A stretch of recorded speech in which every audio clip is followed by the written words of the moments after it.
My name is Brian Whitney. I'm the STEM Workshop Chair here at TeenTechSF. And welcome to our Global Youth Summit, this year's focus being on tech and health, understanding more and fearing less.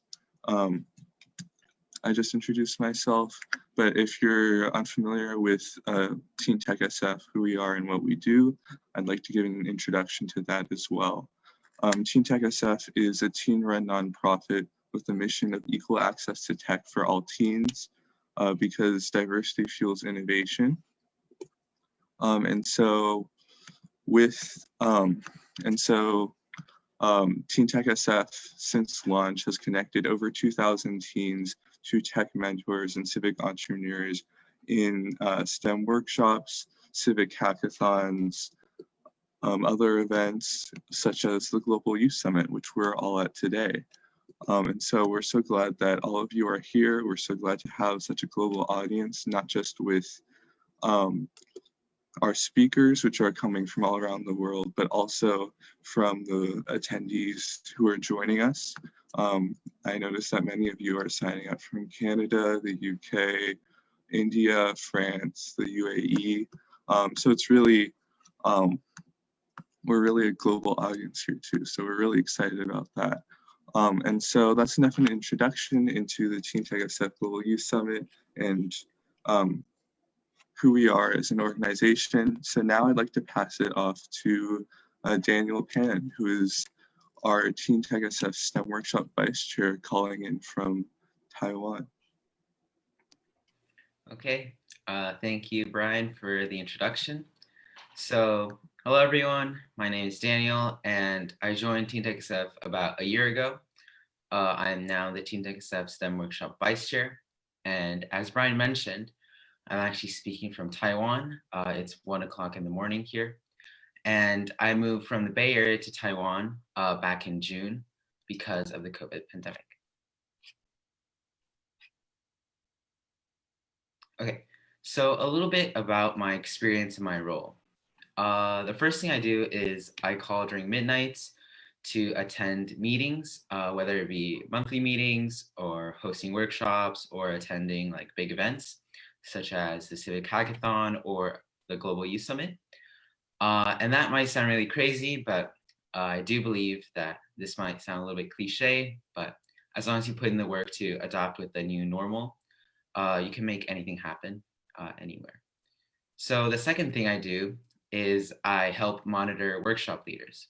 So I help leaders schedule workshops, brainstorm new workshops, and we also help inviting other organizations to partner up with us to offer workshops for our attendees.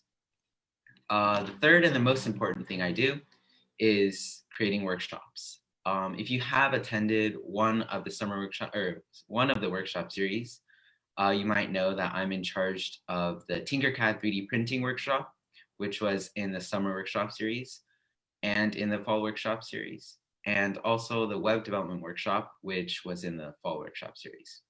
So this kind of touches upon the development process of our workshops. So the first step would be deciding on an idea for the workshop. And then after, we would have a group of leaders to call to decide on how to actually make the workshop. And after we have made a workshop, we will finalize with feedback from other leaders. Okay, so because of the COVID pandemic, we unfortunately couldn't offer 4 of the 5 physical workshops we did offer back in the spring. So we had 2 options. The first one being waiting it out. We would wait for the pandemic to end and offer our physical workshops back when everything is back to normal, or we could come up with a quick solution. And what we did was we created online workshops back in June 2020. And we started brainstorming new ideas for workshops, such as the Tinkercad 3D printing workshop, machine learning, Python, and Arduinos. With those ideas, we started innovating new workshops. And we had this many workshops, so we decided to create a series called the Summer Workshop Series, which is basically a workshop series that had workshops every Saturday. So this is a small recap of the summer workshop series, which was the first ever online workshop series we had.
Okay, and following the huge success of our summer workshop series, we decided to create a second workshop series that actually just ended, called the fall workshop series.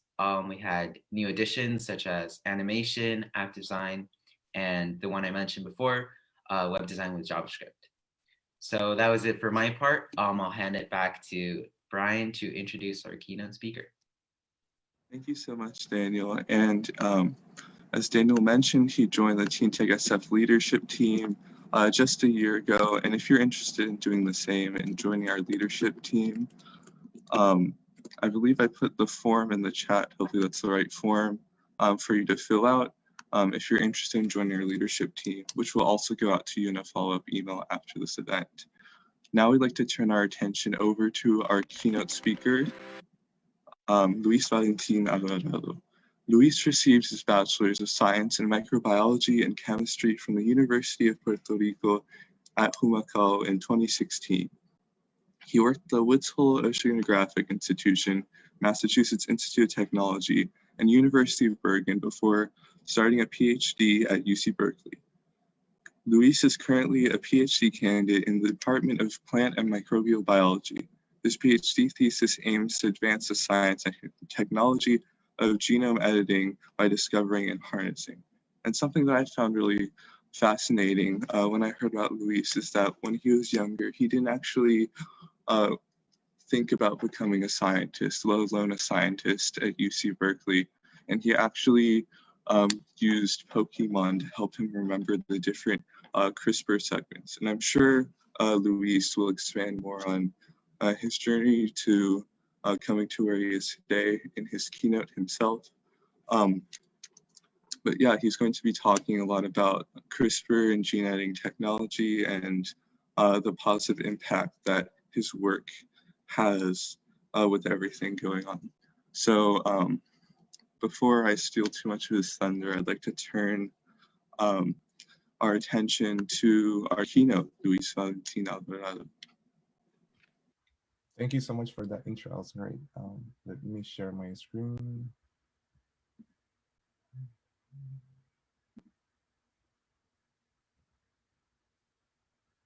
Yeah, so it's a great pleasure to be here today. I mean, through Zoom. Thank you so much for the invitation. As You probably know I'm from Puerto Rico, a small island in the Caribbean, and I have been traveling different part of the world through science. It was kind of great. But at the beginning, everything was gonna like, oh, I really like science, but I don't know if I'll be able to make it, to be a scientist. I'm the first member of my family to be a scientist, so it's kind of challenging at the beginning. But everything started when I was in school. By the way, participated in the Intel ISEF 2011. By the way, in San Francisco, and that was amazing. I met other great high schoolers from different parts of the world, and everything started in high school with a great science teacher. So I'm really happy to be here sharing that experience with you and what I've been doing at UC Berkeley and at the Innovative Genomics Institute. So today we'll be talking about a very interesting topic, CRISPR, and you might be familiar with the Nobel Prize in Chemistry that was awarded recently, a couple of months ago, to Professor Jennifer Doudna from UC Berkeley and Dr. Emmanuel Champertier from France for the development of a method for genome editing. And that was great. That's a medal of the Nobel Prize for Jennifer Doudna. It's kind of cool. So I also did get some chocolate cool as well. So, and I want to set the stage with this question about what if a cell's DNA could be edited just as a text document? And thinking about that, it's basically if you can cut a sequence and then paste it and repair that, and it can, okay, there you go. And then replace that and in the genome in a single cell. And that opened other question about potential treatment and other applications as well. So I want to start, first I want to start telling you about CRISPR, what they are and what they do for bacteria. And then I'm going to tell you how understanding CRISPR immune system in bacteria allows scientists to harness it as a powerful technology for gene editing and other applications, for example, for COVID-19 detection. And finally, I will discuss the importance in agriculture, biomedicine, and society. So let's start diving into the biology. So just as briefly a reminder, the green cell is a bacterium, the yellow is a bacteriophage or a virus that has DNA inside. And I want to start with this image to remind you that bacteria and archaea are constantly being invaded by mobile genetic elements. Like in this case, a single bacterium that has been infected by all of these phages. And over the course of their evolution, bacteria have evolved a complex set of mechanisms to fight these infections. And microbiologists were like very interested in this arms race. And basically they found different ways that these bacteria were able to protect themselves by different mechanisms. But recently, probably like 10, 15 years ago, Professor Gillian Banfield from UC Berkeley and other scientists looking genomes, basically studying DNA sequences, they found like something very peculiar in these genomes. And it was basically repeats and a spacer. And this is basically a CRISPR locus showing the CRISPR that basically stands for cluster of regularly interspaced short palindromic repeats. I know, cute and a little clunky, too long. Is CRISPR is an acronym. And this sequence is known as a CRISPR. And interesting property is basically a short repeat showing the green diamond. And then this space that basically is a sequence derived from viruses. So for the first time, they show, hey, wait a minute, a bacteria has a adaptive immune system. And also they find other Cas-associated proteins that co-occur with these repeats. And that was very intriguing for Professor Gillian Banfield from UC Berkeley. And she contacted Jennifer Doudna, basically Googling a biochemist at Berkeley. And they met together at a cafe and they were talking about this interesting and enigmatic mechanism. And Jennifer started thinking about, oh, we can use this maybe as an application. So now I want to show you a short video about the system and how it works in the actual nature. So we're looking at bacterial cells and viruses arriving in the environment, basically leading to an infection. So viral DNA is injected into the cell, and so CRISPR system has the ability to capture small viral DNA sequences and integrate them into the CRISPR locus in a very precise pattern that has repeats and the spacers that I previously described. Then the bacterium makes a copy of the CRISPR sequence in the form of RNA. CRISPR RNAs chop basically in a small molecule, a small RNAs that includes from a virus that combines with another tracer RNA that then can combine with a protein called Cas protein. And in the laboratory, the two RNA molecules can be connected to form a single guide RNA. And it's a surveillance system that will search in the genome, and once finds a perfectly matched sequence, will land, unwind the DNA double strand and cuts. And then if we think about the virus, basically that will degrade, and it's basically an immune system in bacteria. But think about other possibilities if we can bring this into laboratory and try to do the same in other cells. And that was bring me to the actual technology.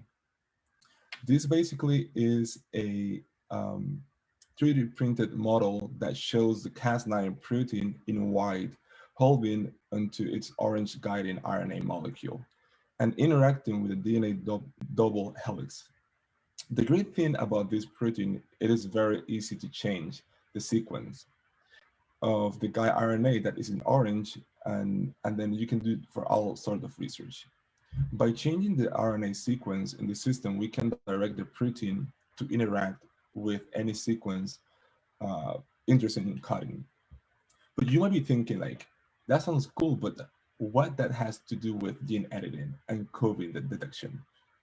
Well, let me tell you, understanding a bacterial immune system and DNA repair mechanism is really crucial in basic science that allow us to create new biotechnology and applications. And since, seeing is believing, let me show you, this is basically um, a atomic force video that is showing the Cas9, this big thing here, and DNA. And you will see, pay attention how the double strand of DNA is cutted. So it's basically landing, unwinding, and then look, it cuts, cleave the DNA. And that was really amazing to see a video that this system actually working pretty well. And but going back to the application technology, so all genome editing begins with a cut. And here we have a genomic DNA, double-stranded DNA. Think about CRISPR system as a scissor that cleave that double-stranded DNA. You cause a break, and two things can happen in eukaryotic cells, plants, and animal. You can have random insertion of DNA that basically this gene is not going to be longer functional, or you can have a donor of the DNA of choice, and you can insert a piece of DNA to give a new function to the gene. And think about like most of the genetic disease are caused by mutations. So this is really important to us to understand the system really well in order to do the actual application. And if that's, if it has DNA, we can edit it. And think about different organism, thinking about your favorite organism, thinking about plants, and it's basically open a huge different possibilities for genome editing in a few years, basically. And now this is a very popular technology that has been used across the globe. The possibilities are endless. We can start with basic research, fundamental discovery in cell function, development, how things are assembled together, medicine, new therapies, antibiotics, drug targets, diagnostics, and also thinking about, for instance, sickle cell anemia. This was the first ex vivo disease that was cured in a few years and has been the hot topic for the next ones, thinking about other applications. Agriculture as well has a great impact in different applications there as well. But now I want to tell you about something that we are very interested in, and it's using CRISPR proteins for diagnostics. And this is basically the different ways that you can bring the sample in. It could be blood, it could be urine, or cells. Then we can be DNA or RNA, depending of the application that we want to do, because we have different CRISPR proteins. And this is two different versions. And then basically one is a DNA, one is the RNA guided DNA and looking for DNA. And the other one, Cas13, is looking for RNA. And what people did was basically in lab was try to engineer that sequence that basically the guide RNA that I mentioned earlier, and add basically two fluorophore or two molecules that emit light once finds the target. And what it find the target is basically emit the light. And that's really important because the readout that's really clever for us to develop different technologies. And it's a rapid sensitive detection for different infections, cancer, and SNPs. And this is growing and over. And when the pandemic started, scientists at IGI or Innovative Genomic Institute were looking for how we can use CRISPR to basically detect COVID-19. So now I want to show a really cool video that we made recently. And since I explained this, I want to start when the application start. So basically, I don't know if you can hear this. For novel COVID-19 RNA. To do this, CRISPR proteins are added to the sample. The scientists give the CRISPR proteins directions to identify the coronavirus RNA sequence, and then they arm them with a molecular alert system. When the CRISPR protein finds the COVID-19 RNA, it cuts the strand. Then this triggers it to cut any nearby molecular alert RNAs, releasing light. As time goes by, more alert RNAs are cut, and the light becomes brighter. The glowing light signals a positive result. This new technique could provide test results in less than an hour. And scientists are even working on different versions of this method to make rapid doctor's office and at-home testing a reality.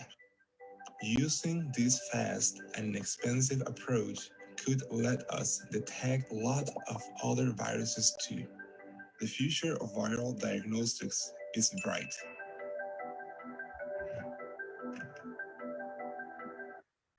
So that was great, a short video showing what we were doing at the IGI, just basically using these Cas proteins to detect COVID-19, but think about in the future other viruses as well. So to recap, the ability to program the CRISPR-Cas protein with a guide and RNA sequence is great, because now we have a technology that allows us to edit any sequence of DNA.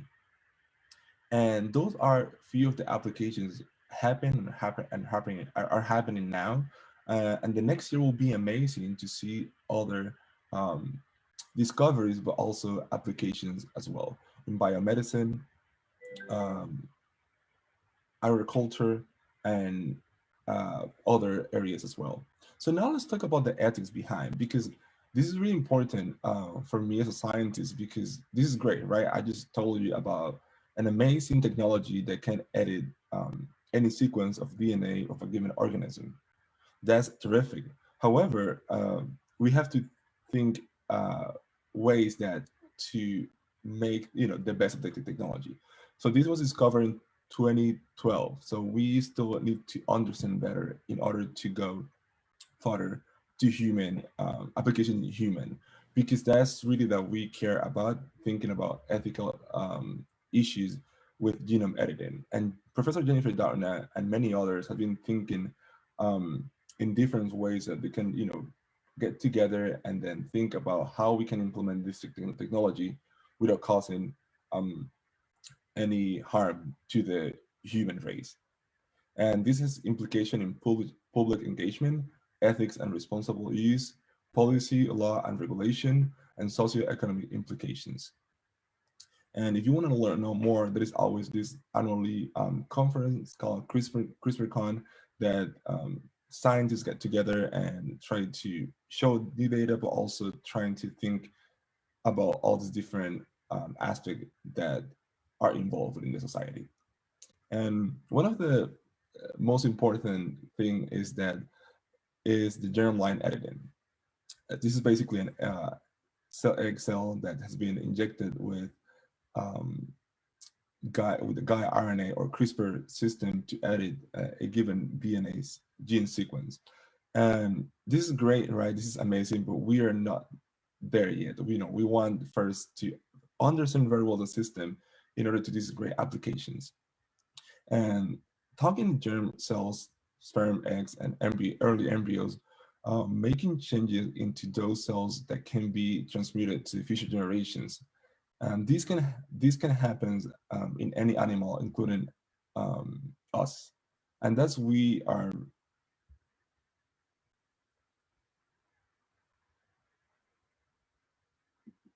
Here. Sorry, Zoom was kind of crazy here. So let's just talk about this quickly. Somatic cell is that you can edit that cell, but it's only one individual affected. It's not going to be transmittable for the next generation. Germ cells, they can be transmitted, and basically it's the individual and also the offspring affected. And this is an amazing document that was reported by the National Academy about human genome editing, science, ethics, and governments. And so basically now we have a toolbox that we can use for genome editing and think about the future of genome editing. It will be amazing that we'll be able to cure genetic disease and also improve agriculture and also understand other things in basic sciences such as development and other things.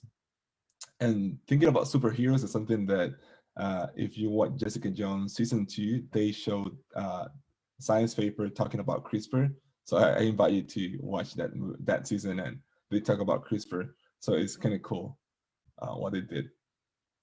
Just for the last thing, I want to tell you that we have free digital resources at the IGI. We have also, as a scientist, the student can email question about CRISPR or scientific science fair project question. We're happy to answer those. We have animations, and also we have graphics, glossary, and other things.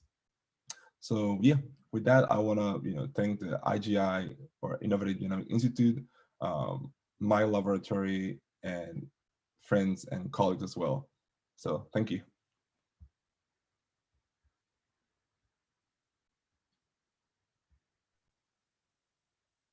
Thank you so much, Luis. And with that, we'd like to open it up for questions. So if you have a question for Luis, feel free to type them in the chat. I'll give you a few seconds or a while to type your questions.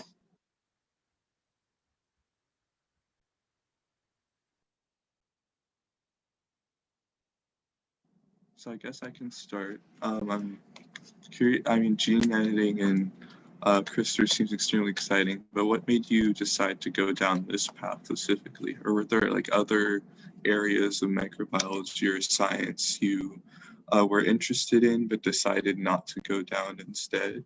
Or like what brought you specifically to CRISPR? Yeah, that's a very interesting question. So basically, yeah, I didn't come to Berkeley to work on CRISPR, to be honest. So when I came here, I just started thinking about trace metal chemistry and looking how like microbes use trace metal for their metabolism. But I did a rotation with Professor Julian Banfield, and it's basically used metagenomics and using a lot of Python coding to look into genomes and look sequences. And during that rotation, I learned about CRISPR. So we're working on a CRISPR system for a very enigmatic bacteria. And then to that we had a meeting with Professor Jennifer Doudna. Also, this is kind of cool. And I ended up working on CRISPR that way. And it's been a very cool journey, learning a lot. CRISPR-Cas proteins, there are over hundred, I mean, many CRISPR proteins, and they go Cas1, Cas2, Cas3. And to memorize them, I had to use the analogy of Pokemon, right? When I used to play Pokemon and had to memorize all the names. So I had to memorize all the different Cas proteins. So that's always a funny story about CRISPR.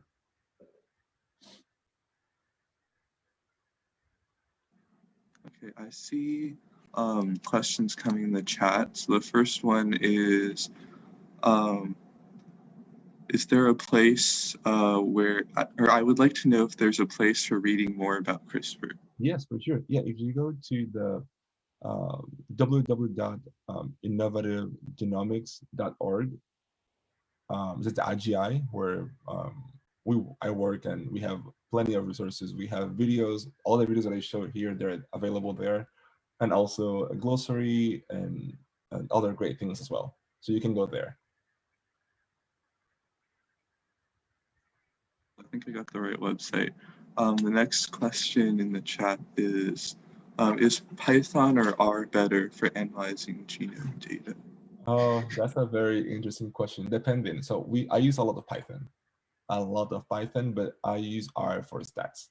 So yeah, there is a lot of packages in Python for genome, to analyze genomes in different ways.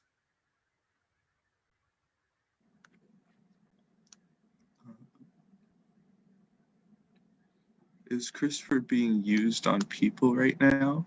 If not, when do you think it will be? Yeah, so the first human trial was in a patient that had sickle cell anemia, and that was the last probably 3 years started happening, and it was cured by that disease. So if you want to learn more about, I can post the news about that. But that's the first case, and now is I think this morning I saw a news in Twitter talking about Editas, a big company genome editing in Massachusetts, submit the first treatment for DTCs to the FDA. So it's happening, and it will be getting more attention. But this was ex vivo, so that's what I explained about, like germline and somatic cells. This has been in somatic cells, not in germlines. That is not allowed yet, because that will be transferable to next generation, and we are not there yet. So we'll be, but in the next years. But we need, as we mentioned earlier, we need to understand the system really well first before go ahead with the technology.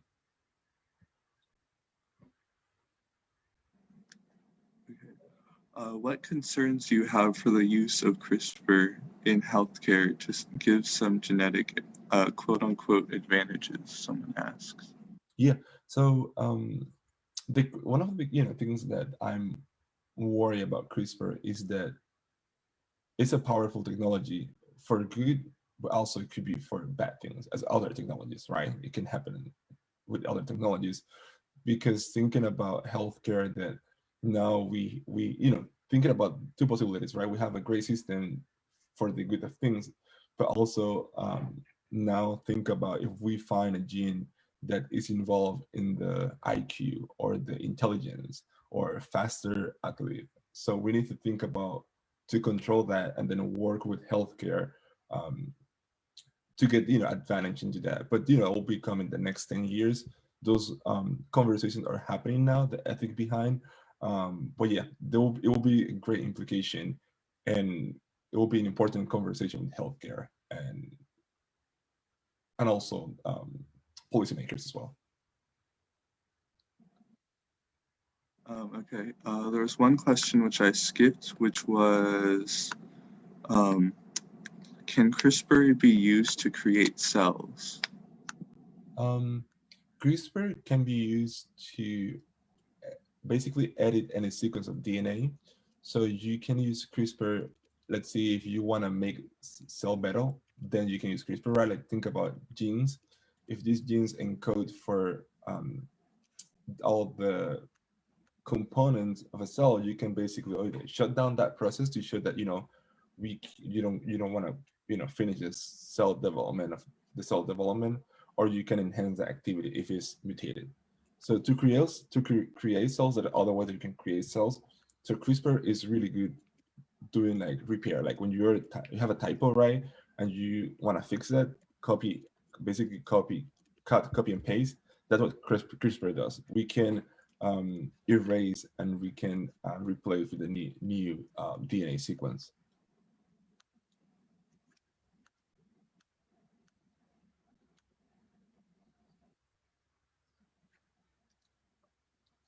Okay, so someone, this is sort of a follow-up question. How was CRISPR regulated, or how is CRISPR being regulated?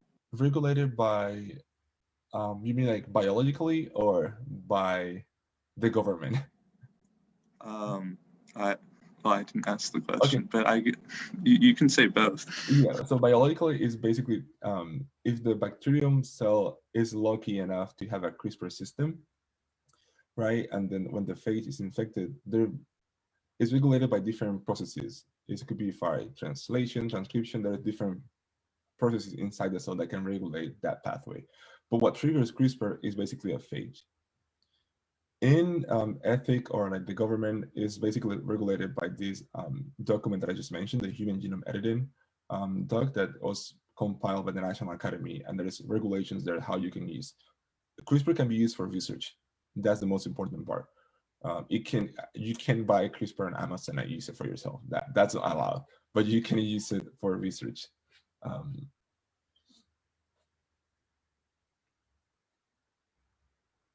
Oh, I really like this question about can CRISPR be used to find cures to viruses like COVID-19 easily? Yes, that's the great thing about CRISPR, because you can make it programmable. So if we know the genome of that virus that we think that maybe in the future will emerge as a pandemic or like virus strain, then we can design guide RNA to find that sequence. And then when you find the sequence, you have light, and it will be easier. Once we have the genome of that virus, it will take only less than 45 minutes. And recently, they developed a really nice technology that you can use your phone basically for the testing. And I can send more information about that. You can find more information about that at the IGI website. So I have another question here privately.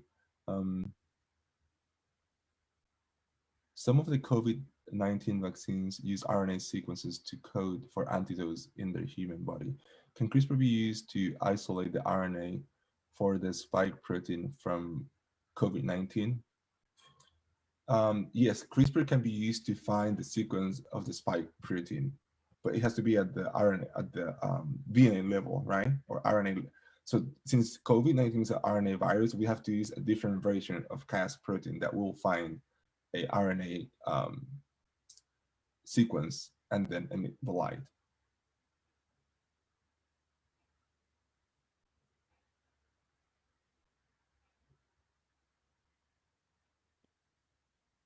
Okay, and then I think this is an important question because we are a teen audience. What advice do you have for high schoolers who are looking into careers in STEM but aren't sure where to start? That's amazing. That's a really cool question. That's my favorite one. Yeah, so I ask questions, right? Like it's difficult to find. For me, what it worked, it was asking people around. Like I was just emailing people, like grad students. You can email me, and you can help you to find resources. Looking other like usually schools has this STEM career office that you can find there, but look into your passions, right? For me, I never thought, again, that I was going to be working on CRISPR or in microbiology, but my curiosity, I was driven by curiosity. I was asking questions always and looking to solve problems. And then I enrolled in a microbiology degree, and I started, keep asking people for help and, how do you get there? Or like, what are the resources available? And to be honest, there is no perfect route to be a scientist, because I asked many people in my trajectory and never found a perfect path. You have different, mentors in your career, but the most important is find those mentors that will help you and guide you through that process. It could be peers, it could be high school teachers, it could be professors from universities, it could be grad students, undergrads, and ask questions, and then find your passions, and then start building that career. But the first thing is, start asking questions and look in different perspective in STEM careers, because there is academia, industry, and there are two different things that are amazingly both of them. Okay, well, thank you so much for that amazing keynote. So I'm going to start sharing my screen again.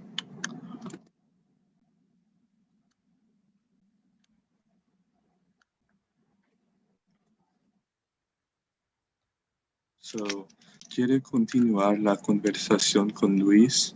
A una sala separada en Zoom, abierto a todos que quieren aprender más. Si no quiere ir a esta otra sala, al breakout room, sí puede escuchar a mensajes de video por todo el mundo de expertas de la tecnología y la salud por India, Francia y Sudáfrica. So we will be opening up the Spanish breakout room in just 1 second. And so if you want to ask Luis any questions that you still have in Spanish, feel free to join him in that breakout room. So if you don't want to join the breakout room, just stay in the main room. We'll give you a few seconds or half a minute to join if you're interested.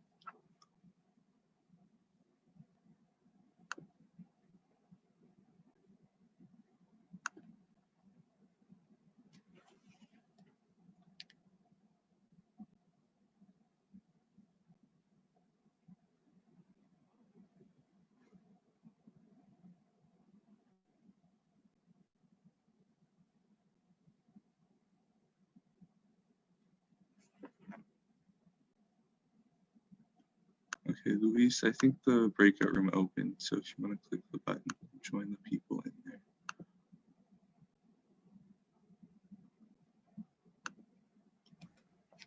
Can you please share me the invitation? I know some people joined. I guess I can assign you to that room. Give me 1 second.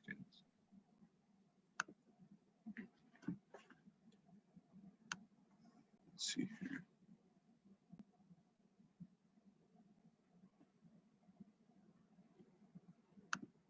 Okay.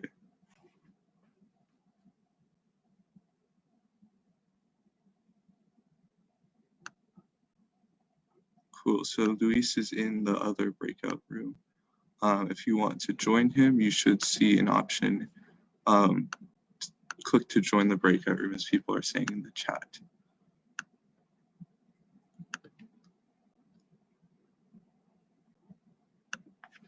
Cool, so we'll give you guys a few more seconds to choose where you want to go before we start our international video messages.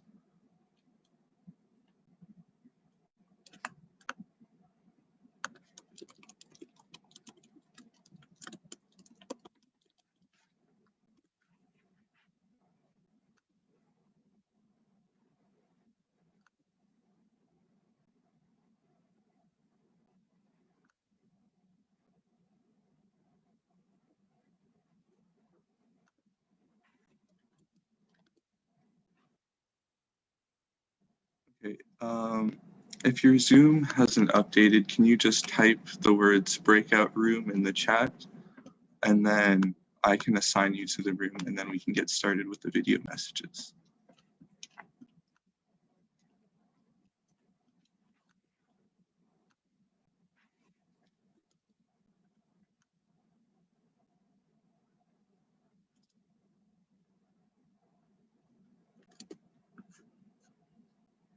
Okay, I don't see any more messages coming in, so we're going to go ahead and get started with the first video message by Jean-Christophe Debert. Jean-Christophe Debert has been the executive director of Mission Laïque Française since 2009. During this time of great educational and technological innovation, Debert has fostered respect among different cultures and established a vast network of institutions. Before that, he was the head of the Service de Coopération et d'Action Culturelle, also known as SCAC, of the French Embassy in Morocco from 2000 to 2004, and Madagascar from 2004 to 2005. And we really want to take this moment to send a special thank you to Jean-Christophe Dever, because he's been a huge supporter for TeenTechSF over all of these years. And also, he's been at MLF since 2009, and he's actually retiring this year. And so we want to make this this time extra special. We really want to thank him for all of his support over the years. And with that, I will share my screen and we will hear his video message for us this year.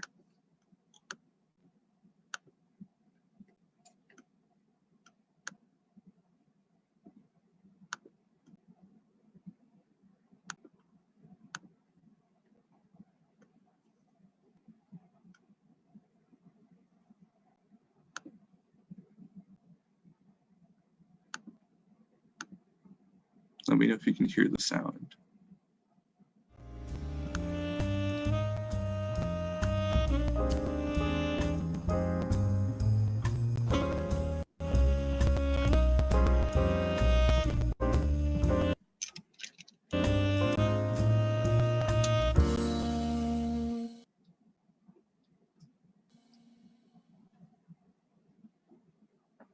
Hello, TeenTechSF team.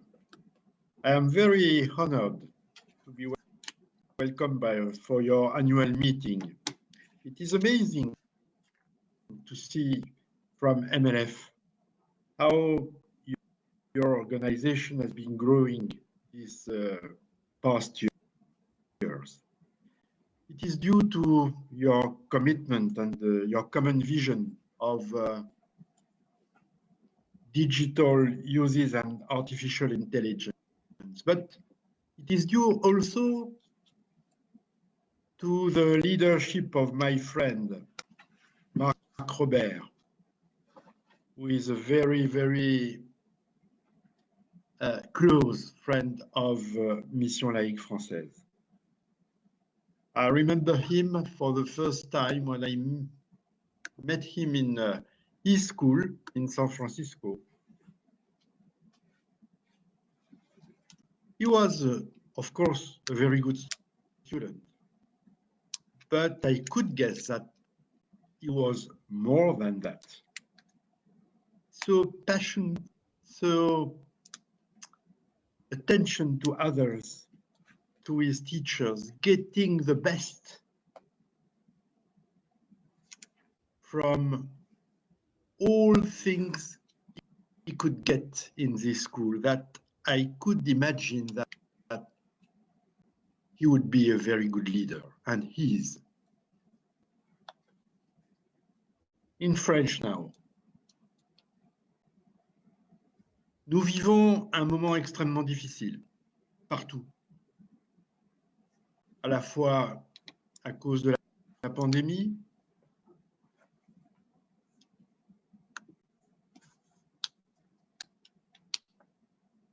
nous vivons l'inquiétude, nous vivons l'insécurité, le stress social, et c'est vrai en Amérique du Nord comme c'est vrai en Europe. Et nous vivons aussi ce qui est pire pour moi, parce que la pandémie passera, il y aura d'autres crises sanitaires, mais ce qui est plus important pour nous, et vous, jeunes Américains, vous le voyez, c'est comment les démocraties peuvent être menacées dans cette période. Votre organisation, elle nous plaît parce que vous êtes un groupe de jeunes responsables. Vous avez compris que votre rôle, c'est de faire apparaître tout ce que le digital, le numérique peut avoir de positif, mais aussi d'en dénoncer les risques. Et de ce point de vue, vous n'êtes pas une organisation comme les autres. Vous n'êtes pas une organisation d'alumni, d'anciens ou de... Non, vous êtes des gens qui mettez à la disposition de la société l'expérience que votre job votre métier vous apporte.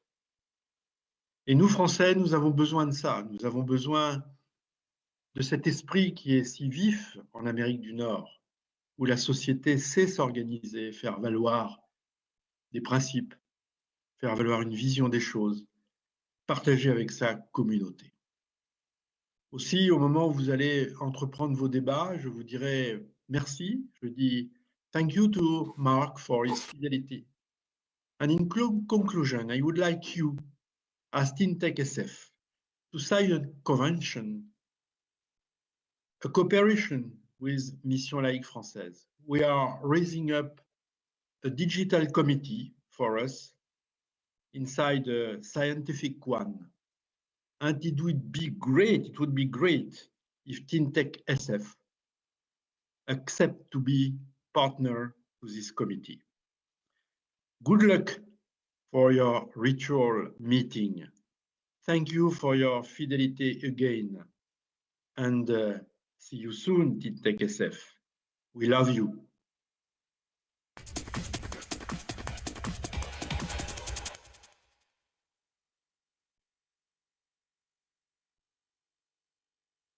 So once again, a special thank you to Jean-Christophe Debert for that wonderful video message titled COVID, Technologie et la facture humaine, which is COVID, technology and the human factor.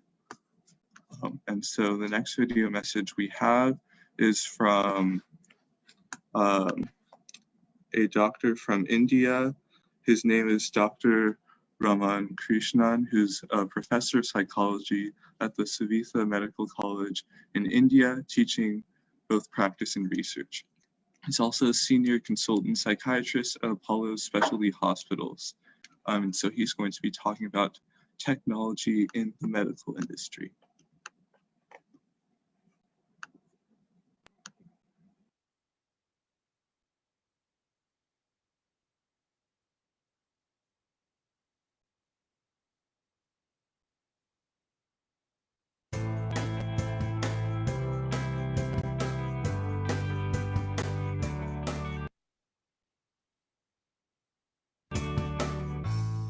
Hi everyone, I am Dr. Raman. I am a consultant psychiatrist at Chennai, which is in the southern part of India. As you all know, COVID-19 pandemic has taken a heavy toll on all aspects of our life, starting from family, job, education, as well as the healthcare industry. If you have seen, most of the hospitals around the world have been converted into treating COVID-19 infected individuals.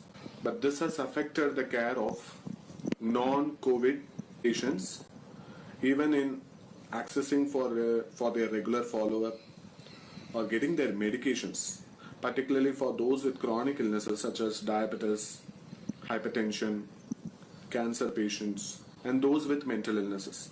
Telemedicine played a vital role in providing continuity of care to such patients. Our Indian government drafted updated telemedicine guidelines to ensure online consultation in an ethical way. So this provided an important technology platform for patients to consult any doctor across the country from any remote part of the country. This also facilitated second opinion for many patients for whom the diagnoses were uncertain. Even as a psychiatrist, I started providing telecounseling services for those with emotional distress.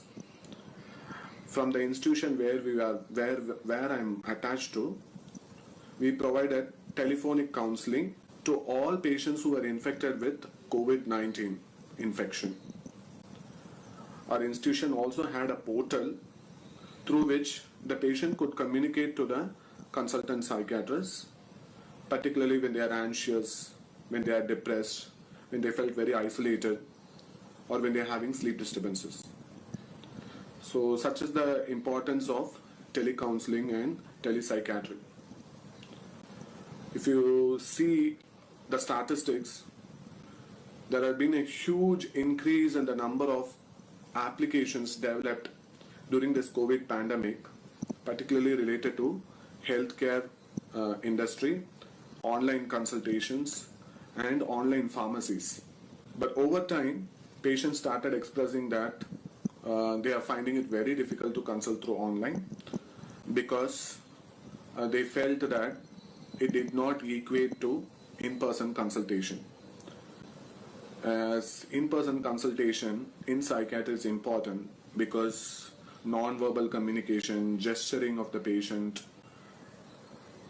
developing rapport with the patients, empathizing with the patients are all important aspects of psychiatric consultation, which the patient as well as myself felt it was not completely accomplished through online consultations. Apart from the clinical care, the technology also played a vital role in providing online education for my students. We uploaded information, academic topics through online portal, and we conducted sessions through Zoom or Microsoft Teams or through Skype. So we ensured that their academic sessions were not interrupted during this COVID pandemic. So even for that, technology played a vital role.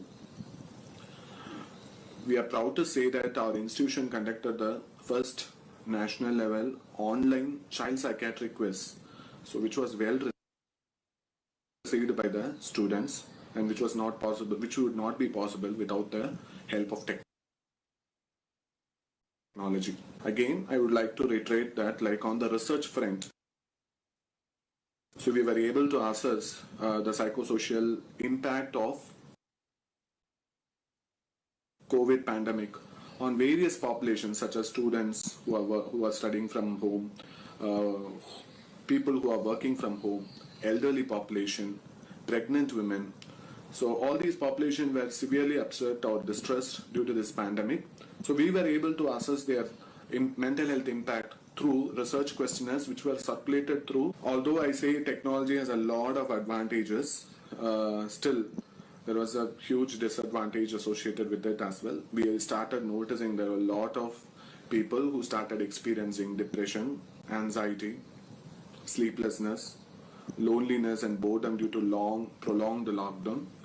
And particularly we noticed that there was an increase in the screen time and rise in internet addiction among youth.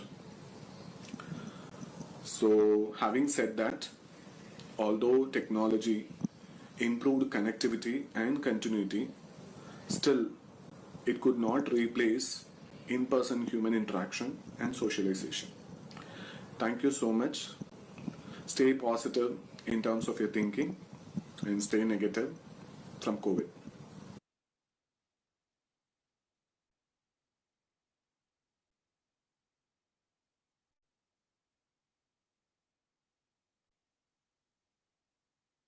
Again, special thanks to Dr. Krishnan for sharing that video message for us from India. Next, we actually have a live message. Christina Valivelu is a grade 12 student from Ontario, Canada, who's extremely passionate about the impact of health or tech in the healthcare space. As an innovator at the Knowledge Society, a human accelerator for youth, she's currently using applications of synthetic biology in order to cure diseases like sickle cell anemia, which our keynote speaker lightly touched on. Most recently, Christina participated in a global AI hackathon where her team created a simulation of a vaccine prioritization model to prioritize the COVID-19 vaccine. So handing it over to Christina. All right, okay, I'm gonna share my screen. Okay. All right, you guys can see it? Thumbs up if you can see it, yep. Yeah? So hi, I'm Christina. I mean, Brian did a quick intro about me, but as he said, I'm an innovator at the Knowledge Society, and it's a human accelerator program for teens ages 13 to 17. We're basically exposed to a bunch of different emerging technologies and pushed to use their applications in order to impact billions. So a couple of weeks ago, some of my friends and I participated in this global AI hackathon, because what else are we supposed to do during COVID? And the idea that we came up with, and to some extent we actually ended up building, was actually pretty cool. And that's what I'm going to be sharing with you guys today. So a lot of people see the COVID-19 pandemic as a mashup of this. You see the headlines, you see the companies trying to work on the vaccine and all of that, but this isn't the end. A lot of people see this vaccine as the end-all solution for COVID-19, but what they don't realize is that if we don't optimize the effects of the vaccine, we won't really be making that much progress. Both the CDC and the WHO have released a preliminary plan on how they're going to tackle this limited supply of COVID-19 vaccines by putting people into various categories. And some of these categories are like healthcare workers, frontline workers, above 65. There's a bunch of various categories that we didn't get to include in our simulation, but those are a couple of the ones that we ended up including. But the reality is we're only going to have a limited number of vaccines. So therefore, prioritization is key. To make sure that the vaccine performs to its fullest potential, it's essential that the people who need it the most get it first. And we're here to make sure that that happens. Our solution was to create an AI vaccine prioritization model that makes sure that we're vaccinating the right people at the right time, while making sure that the overall infection rate is as low as possible. So I'm going to outline kind of how we did this in very basic terms. So basically what we did is we analyzed Newmarket. And for those of you who aren't familiar with Canada, Newmarket's a tiny city, kind of north of Scarborough, I'd say. Newmarket has 90,000 people with 1,000 COVID-19 patients, but due to limiting computing power, we had to make our simulation pretty small. And instead we only had 1,000 people living in Newmarket with 100 COVID-19 patients. And then we use proportional relationships in order to figure out how many people within a Newmarket would be in those various categories that the WHO outlined earlier, like healthcare workers above 65, etc. So at the beginning of the simulation, each person is assigned a vaccine score based on their demographic data, which is a number between 0 and 1. The lower your score is, the sooner you're supposed to get the vaccine. And once that's been established, our 365-day simulation starts. So in our simulation, every day is the same. Each person goes to work or school, they go grocery shopping, and then they go home. And then the computer counts the number of interactions that each of these people would have had. Then the computer looks to see if each person is eligible for a vaccine. If a vaccine is available that day based on their vaccine score that we gave them earlier, in our simulation, we also assumed that there would be a new vaccine available every 14 days as the 200 people vaccinated as well. And once they get their vaccine, we assume that they're 100% immune. Then it updates their health, which is like if they're sick, whether they're dead, and if they're not working because they're in quarantine, etc. All of those different little kind of check boxes. So here's where the exciting part comes in, artificial intelligence. We created a neural network, but we had to create a special loss function because we had inputs, but we didn't have any outputs. So we added some random weights at the beginning into the layers to create an output and multiplied that by our outcomes to get a loss function. Then we put that through the training network and repeated it 150 times, and the neural network outputted the lowest loss value. So I just want to show you this graph with the mortality rates in our simulation. You can see how the AI vaccine mortality rate is significantly lower than both the random, which is the first come first serve basis of vaccine distribution, and then if no vaccine was available. And just to emphasize this, our AI prioritization model decreased the mortality rate by 67% to compare to the no vaccine model that was 50% compared to the first come first serve basis. That means that we can save hundreds of thousands of lives if we just put more intention into prioritizing the vaccines. So what's next?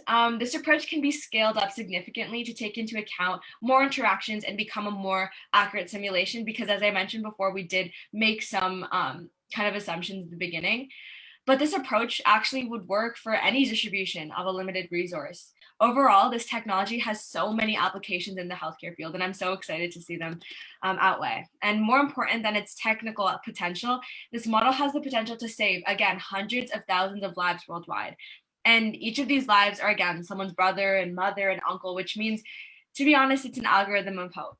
And this is what I consider the future of healthcare. And that's it. So I'm willing to answer any question that you guys have based on TKS, or even just like this model that we made for our hackathon. I'll stop sharing my screen now.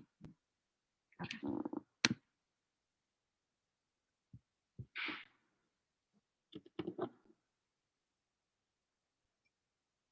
No questions. I'm sure someone has questions.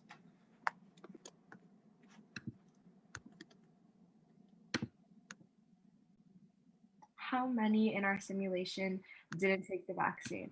That's a good question. To be honest, because it was just a hackathon project and we basically built the whole thing in 2 weeks, the whole kind of idea was just that we assumed that everyone did take the vaccine. Like we assumed that every single person was eligible and were going to take it. So we didn't really take into account on the people that wouldn't. But again, that was another assumption that we made under short time.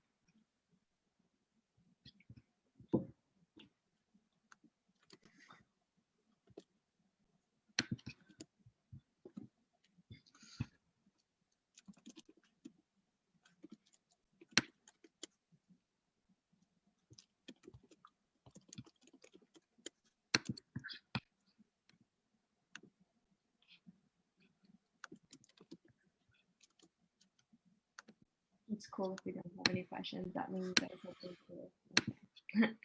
More questions. Oh, yeah. What software did you use primarily?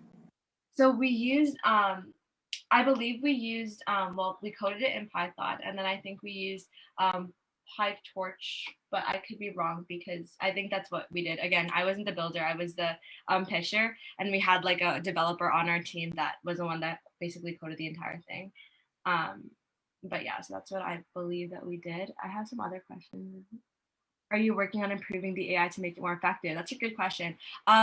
So again, like I said, the developer on our team, she's currently working on it to kind of improve it and make it more effective again and decrease the assumptions that we made in the beginning. So, I mean, yeah, I would say that she is trying to improve it. I'm not as involved in the project anymore, trying to work on different things, but yeah. I have another. Why did you decide to start coding and using AI, and what advice would you give to someone who has very little experience in coding? So I think personally, why I started to get into coding, it was actually pretty recently, I would say. I've been doing it for about 6 months.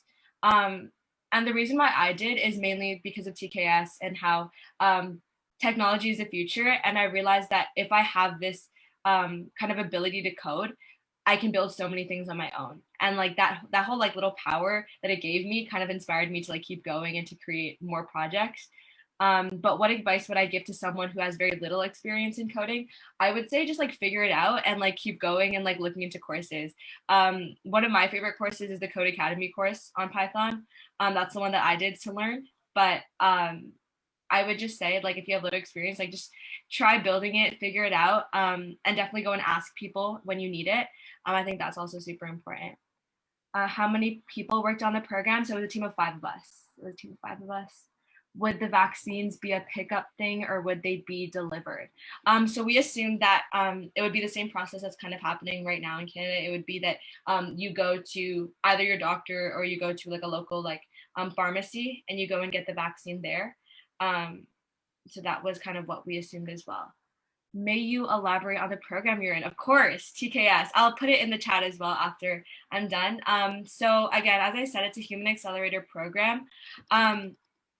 I think what makes TKS like very different from school, it's kind of a accelerated future version of school because it follows a curriculum, but the curriculum is like solely based on emerging tech. Like for example, today we did like BCIs. So we like went in deep into brain computer interfaces and like the applications of that and how we can use that to, again, solve super important problems. So we learned that sort of aspect, but then we're also exposed to like entrepreneurship and like startups and how to like start your own company and how to pitch and again, how to public speak, do things like this. So it's kind of just like a mix and a jumble of like everything. So I would say if you're interested in entrepreneurship and tech, or even if you're just interested in like impacting people and like starting your own company again, like I would definitely recommend TKS to anyone who's interested in that. So go ahead and apply. After more updates to the simulation, what assumptions do you see turning into statistics, and how would you improve from the stage of assumptions and get more solid answers? I think I mentioned a bit of that earlier, but the reason why we initially made all of these assumptions was just because of time, first of all. Like, we didn't have enough time to take into account all of the different aspects, because it is a complicated problem, and we did have like a week to do it. But I think if we were to improve it, improve from the stage of assumptions and kind of eliminate those, I think that it would come more to the beginning part of our code, which was kind of like outlining, we were kind of defining what a person is, and that's where many of our assumptions came into. So I think we would have to go into there and redefine the actual person in order to do that. Last question: what ways could a similar simulation be adapted to combat the current pandemic? Could you expand on that? What ways could a similar, if you want to expand on that, like something exactly like the one that we created? Or I'm gonna assume that it's something that we created. I think that was the whole purpose of ours, was to combat this current pandemic. But I think that if I were to create another a similar simulation, that's a good question. I think I would, if I had like the power, if I had a magic wand and was able to do something right now, what I would do is I would go deep into like the categories that the WHO mentioned. So I mentioned earlier, if you just search it up online as well, the WHO has like released a document on how they're thinking of tackling the problem. And in that, they kind of like put those different categories of people. I think I would pick one category and I would create a simulation that would categorize those people in that specific category. For example, like I would choose above 65 as like my only category. And then I would figure out, okay, like how am I going to prioritize like above 65 with like who's a heart patient? How am I going to prioritize like an above or a 70-year-old patient with diabetes, for example, and figure out like where they would go in the chain. That's probably what I would do if I wanted to create a similar simulation. But I think that was the last question. So thanks, guys. Okay, thank you so much, Christina. Now we'd like to turn our attention to the TeenTechSF alumni who are joining us today. And so I think I'll give a quick introduction into who they are, and then we'll have another member of our team moderate the panel. So Benjamin Wong is currently pursuing a bachelor's in science in business administration and management at USC. He had his freshman year in Switzerland, I believe, and now beginning a career in investment banking. He was our finance chair from 2017 to 2018, and during that time, he doubled our budget, managed a $10,000 grant, and established partnerships with various companies.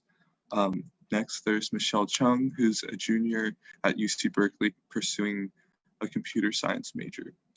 She's our co-president from 2018 to 2019 and our STEM workshop chair in years prior, where she led our award-winning STEM workshop program and increased participation from students from underserved and underrepresented communities by 50%. Next, our other co-president from 2018 to 2019 is Brian Wong, and he's currently at Dartmouth pursuing a double major in computer science and philosophy with a minor in statistics, and incoming winter data science intern at Shopify. He led the process resulting in TeenTechSF becoming a 501c3 nonprofit. And last but not least, we have Madiha Khan, who was our president last year. She is a first-year UC Berkeley Regents and Chancellor Scholar who now serves in corporate relations at the RCSA, which is the Regents and Chancellors Scholar Association. She's also interned at the Lawrence Hall of Science, RK Family Holdings LLC, and the UCSF Benioff Children's Hospital in Oakland. And I believe those are high school internships. not college internships. So now I'd like to turn over to Ridija, who will be moderating this panel. Okay, hi everyone. So I guess you can just start off with like, since you guys are all TeenTechSF alumni, like how has your experience being a part of TeenTechSF helped you through your college or through high school? And we can start off with Michelle. Yeah, sure.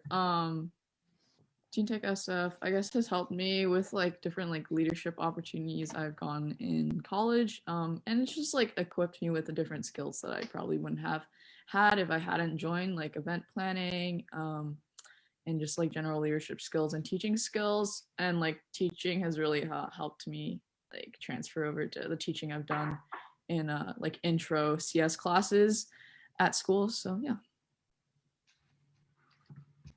And Nadia, do you have things to add to that? Yeah, I would just back what Michelle said. It definitely gave me a wide variety of like skill sets that I probably wouldn't like have had as much practice like using if I wasn't in TeenTechSF. And then another big thing that I think TeenTechSF did was kind of gave me the courage to just kind of like put myself out there and just kind of ask questions and like not be afraid to approach people when I feel like I need their help or if I wanted to get some sort of information or experience with them. And what about you, Brian? Yeah, I think just building off of what the other two have said, I think one of the really special things about TeenTechSF is that it allows you to meet and work with people from completely different backgrounds, which is really similar to what you'll experience in college.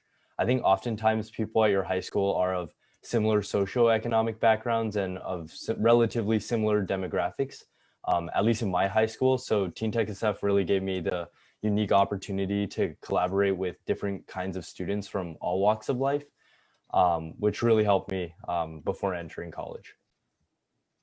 And finally, Benjamin, if you wanted to add anything. Yeah, absolutely. I think TeenTechSF was, played a huge role into my overall acceptance into a college that I really wanted to attend. I think even after I got into college, it still provided me with, invaluable skills, whether it be collaborating in groups or, just communicating with team members. Those skills are very valuable and will translate well into any other sort of endeavor that you choose to pursue. And in general, just being part of TeenTechSF helped me to improve these skills and helped me to become ready for bigger responsibilities in the future. Okay, thank you. So Medina, you've obviously had a unique experience starting out college in this like remote learning environment at UC Berkeley. So could you tell us a bit about how online UC Berkeley is going and what it was like to start college online?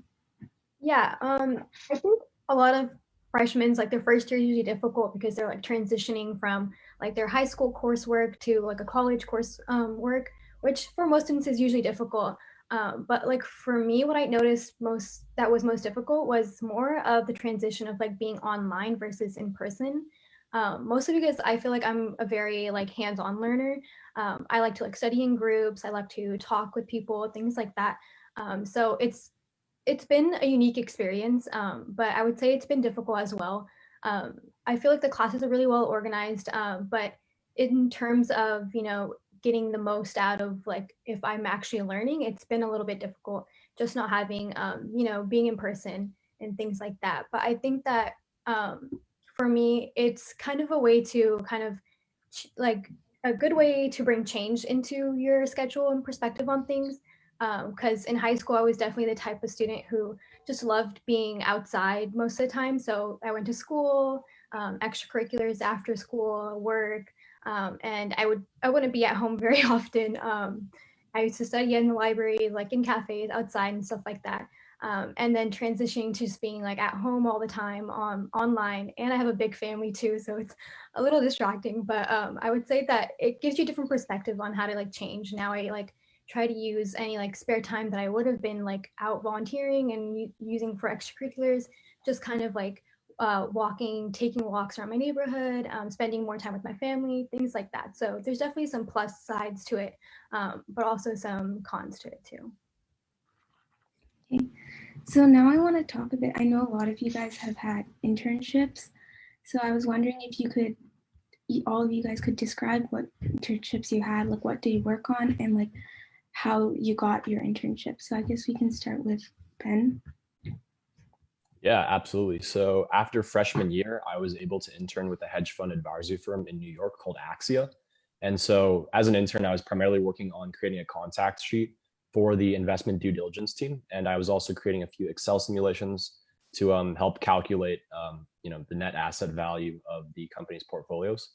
And so after sophomore year, I was able to intern at a local boutique investment bank in San Francisco called Vine Group. And I was working on tech coverage and biotech deals, where I was just doing a bit of due diligence on the deal and also creating pitch decks for the deal, as well as creating a few valuation models in Excel as well. All of that's a bit of jargon right there, but basically, the way I got those internships was primarily through networking. I think that's probably the most important and most pivotal method to secure an internship. So, the way I went about that was by cold emailing people on the team, setting up coffee chats with those people over the phone, and then learning more about their responsibilities. And, after learning about their responsibilities, just, inquiring if there was an open position for the internship. And if there was availabilities, I progressed throughout the interview process and eventually secured the internship. So I think definitely, that sort of networking is really vital, and, creates more personal connection and definitely guarantees a higher success rate of securing the internship. And I think, I just prepared for the internship by brushing up on my Excel and PowerPoint skills. And Brian, do you want to talk about your experience in internships? Yeah, sure. So I'm currently a sophomore. So over my freshman summer, I interned at a private equity firm, which was focused on acquiring and operating a business in the enterprise software and mental health space. So as an intern, I had the opportunity to source potential acquisitions and also join in on calls with a lot of business owners. So I feel like that was a really valuable experience. And I got my internship mainly through networking with alumni that were also a part of the campus student newspaper group I was a part of. And this upcoming winter, I'll be interning at Shopify as a data science intern. For those of you that don't know, Shopify is a multinational e-commerce company. And I'm not too sure of what I'll be doing exactly, but I'll be working on the international data team. And how I secured this internship was I just applied to over 100 places. So I think a word of advice I have is to just apply to as many places as possible, because there's just so many people that are so many qualified people that are competing for each position. So you really just have to put yourself out there, and really it's a numbers game that you just have to you just have to apply to as many places as possible. Okay, thank you. So obviously all of you guys have been through the hectic college application process. So how did you guys, if you have decided what you want to major in college, how did you go through that decision process? Starting with Michelle. Yeah, for me, I guess I mainly just put computer science or computer engineering for my major. And I think I kind of ended up on that since a lot of the extracurriculars I did in high school were related to computer science. But yeah, I'm enjoying it so far. So I think it was a good decision. And what about you, Madiha? Yes, I went into college. I applied to most of the colleges as a bio-E major, just so that that's kind of what I had an interest in throughout high school, because I know I want to do something tech related, but also kind of something more towards science as well. So I thought it would be a good mixture. But one word of advice I will give is you probably will end up liking something in college, just because there's so many cool classes that you can take. And even though it's my first semester, I took a data science class, and it was really interesting, and I really liked it a lot. So now I'm kind of wondering if I want to shift a little bit more towards data science, and have a domain emphasis in biology or something similar to that. So I would say it's the way I kind of came into it is I kind of picked a couple of things that I really liked, and try to find a good mixture of it. So that's what I would suggest trying to do. And what about you, Brian? So I'm currently a computer science and philosophy double major. I think I applied mainly as a computer science or econ major to most of the schools I applied to.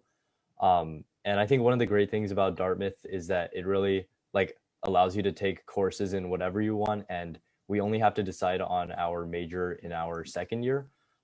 So truthfully, I didn't really know what I wanted to do before college, but I think after taking a few classes in, computer science and philosophy, I was able to find my niche.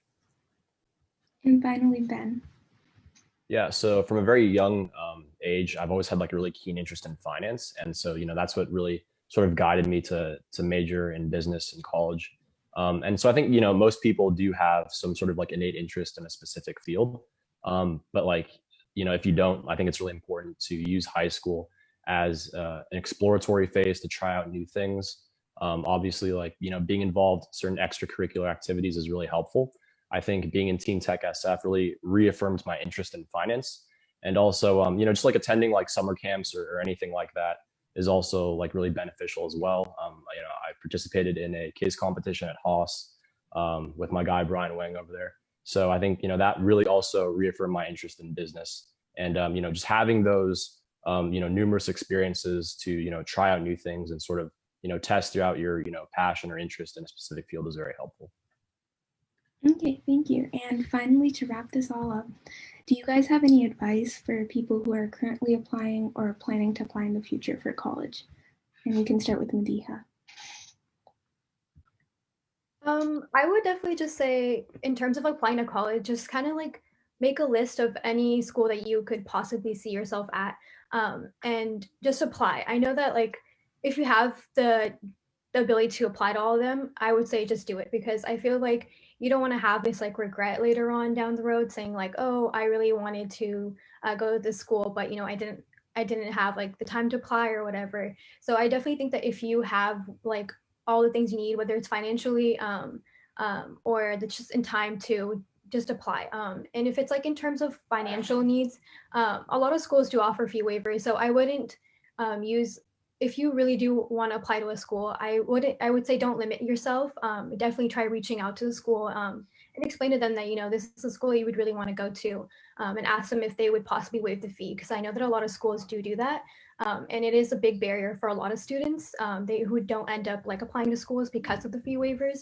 So I'd say just try not to limit yourself, just so that you don't have any regrets later on down the line.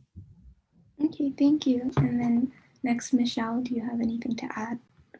Yeah, I think Madiha made a great point. Like, definitely apply to schools if you like financially you can, to all the schools that you want to get into. Don't be afraid to aim high. It's just try for it. And another thing I would say, just like don't like overload yourself too much. Also, like don't apply to like more than like 20 schools, or even 20 is a lot already. So like definitely like narrow down your list, figure out exactly kind of what you want, really like research the schools and understand them, because not only is that better for your understanding of where you want to go, but also that shows the schools how much you like that school as well, and that'll help with your application to really show your interests. So I definitely think like narrow down your list and research the schools as much as you can. And another point would be like set up a schedule to like do things step by step, because you don't want to be like, the day the application is due, do the whole application and send like 5 applications in or something like that. So definitely like do things step by step, take it easy. And of course, put your mental health first, if you're having a stressful day and you just don't feel like writing that essay for that college that day, take a break. It's okay. Yeah. Okay, thank you. And Brian? Yeah, I think Michelle and Madiha have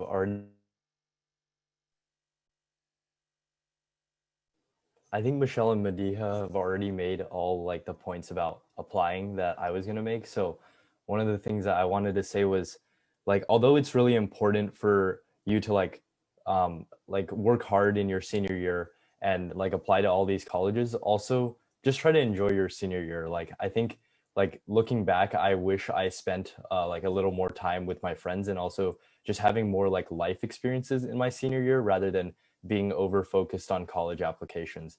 So just realize that I think that like high school is a point you'll never have back in your life. So really enjoy that last year with like friends that you've grown up like these past like 12, 18 years with, and just cherish the moments, because I think you'll definitely miss them when they're gone. And finally, Ben. Yeah, I think it's really important also, as like other people have said, to cast a very wide net. So whether it be like a potential reach or safety school that you have in mind, I think you should definitely just try to apply for it. I think that once the process winds down and you have all of your acceptance letters, having those potential colleges and acceptances really helps with making your final decision. And also, like for a lot of colleges, there's like a supplemental secondary application you have to complete.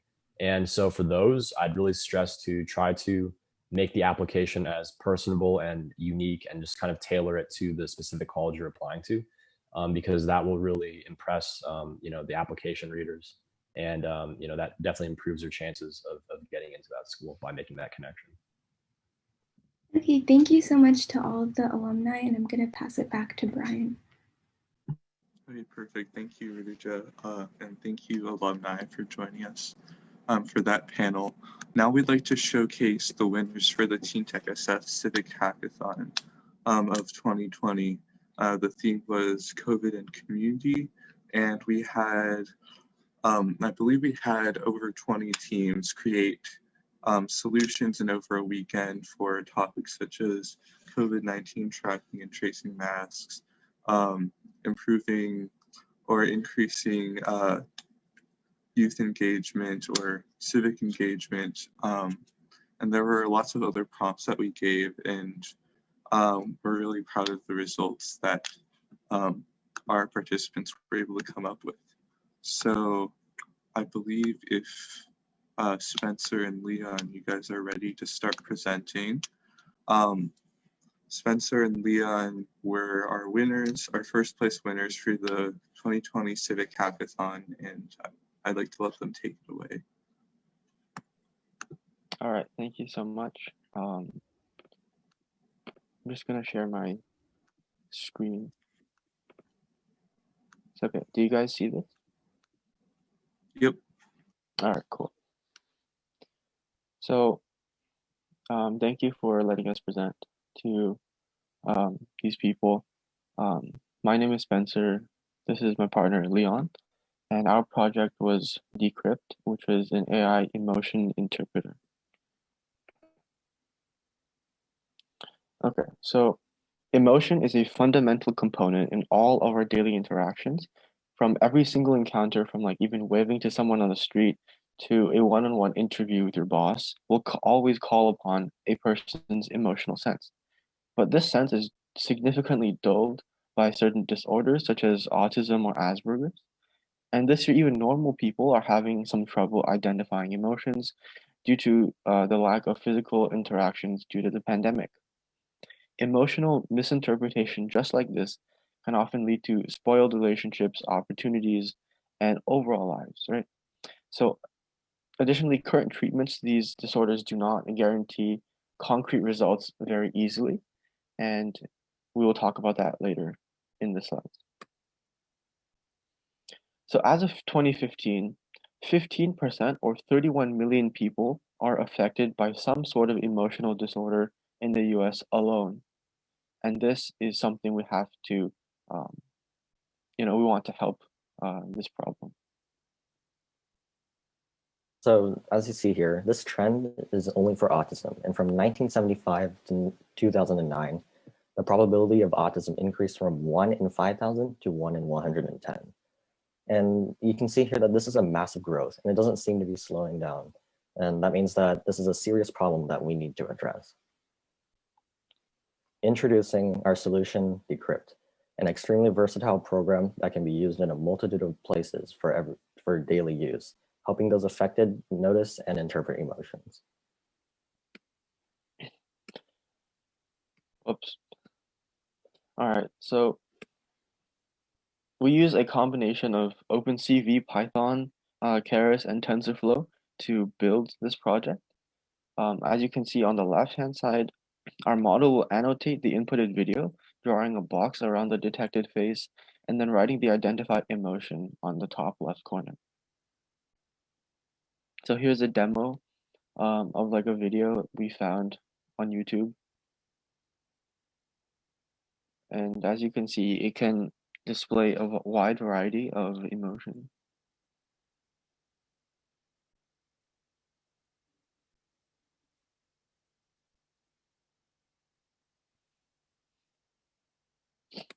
right? And so we basically made this with 4 different components. The first one, we used a CNN model because of its spatial coherence, and it's really fit for image classification. The second, we used max pooling layers, which were really compatible with CNN layers to downscale the image and to prevent something called overfitting. And then the third one, we use an atom optimizer, which just overall smoothens things up and to effectively optimize our weights. And then the last one, we use softmax, and softmax just allows us to output a probability for each emotion, so we can know which emotion has the highest probability. So as for now, current solutions cannot guarantee concrete results. And these solutions may take years to actually show results or even turn out to not work at all. For example, medications have been used, but also has a multitude of side effects, such as excessive sleep, irritation, and others. And dietary approaches are another solution, but alterations to someone's diet can cause a downfall in overall functioning. Decrypt can simplify daily interactions by allowing those with mental disorders to respond correctly and effectively to others' emotions. This also improves social skills and social competence as well, and therefore opening up more pathways and opportunities to them later in life. And by fostering stronger and closer relationships to improve confidence, their overall productivity is also boosted along with their creativity. As a society with an overall more capable and efficient workforce, Decrypt can further cultivate innovation. So in summary, millions in the world population experience emotional recognition problems, and Decrypt can significantly lessen the burden of broken relationships and connections for the people with autism or Asperger's syndrome. By allowing them to accurately gauge emotions while helping them interpret each emotion, Decrypt can simplify a multitude of person-to-person relationships every single day. And yeah, that's our project.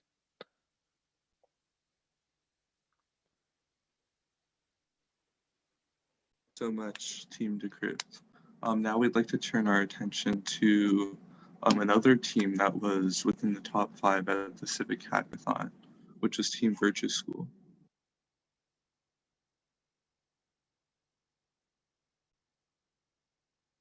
Hi, give me 1 second. I'm going to try and share my screen. We got the nice background.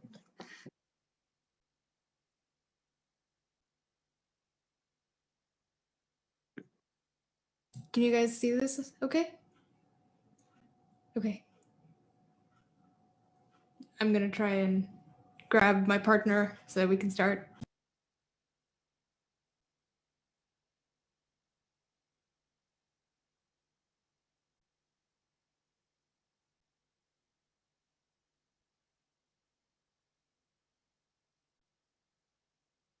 I think you can go ahead and get started. Sorry, I didn't catch that. I think you can go ahead and get started. Oh, okay. My partner apparently can't unmute. Oh, okay. What's your partner's name again? She's Ananya. Okay. That should be fixed now. All right, thank you. Hi, I'm Ananya, and this is Manasa, my partner, and we're here to talk about Virtue School.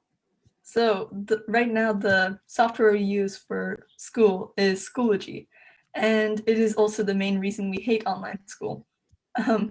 So our schooling systems have changed drastically in the past year, moving everything to online and electronic learning, and of course, there's issues with this.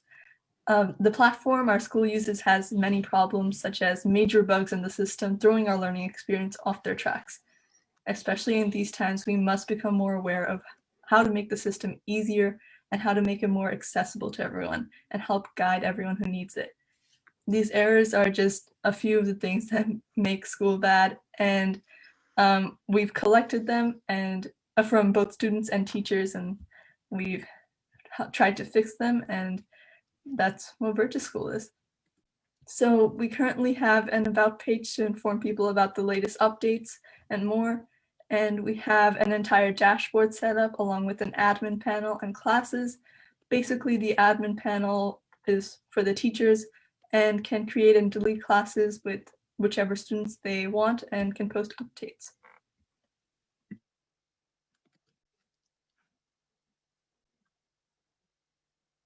All right, now that you've seen what we have, here's where we're going.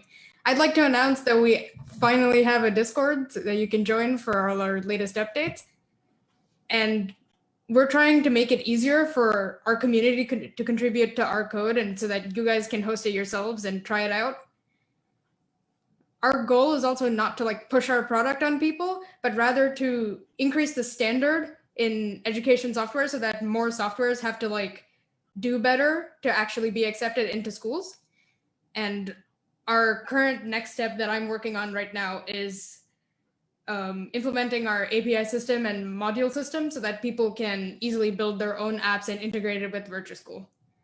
As for outreach, by this summer, we hope to reach out to multiple school districts and have something working so that they can start transitioning over to obviously better and cheaper software. And yeah, that's where we're going.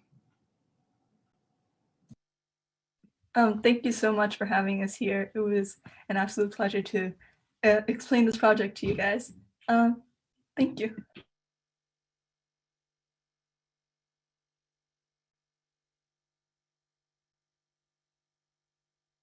I think you're muted. Yep, I am. Thank you.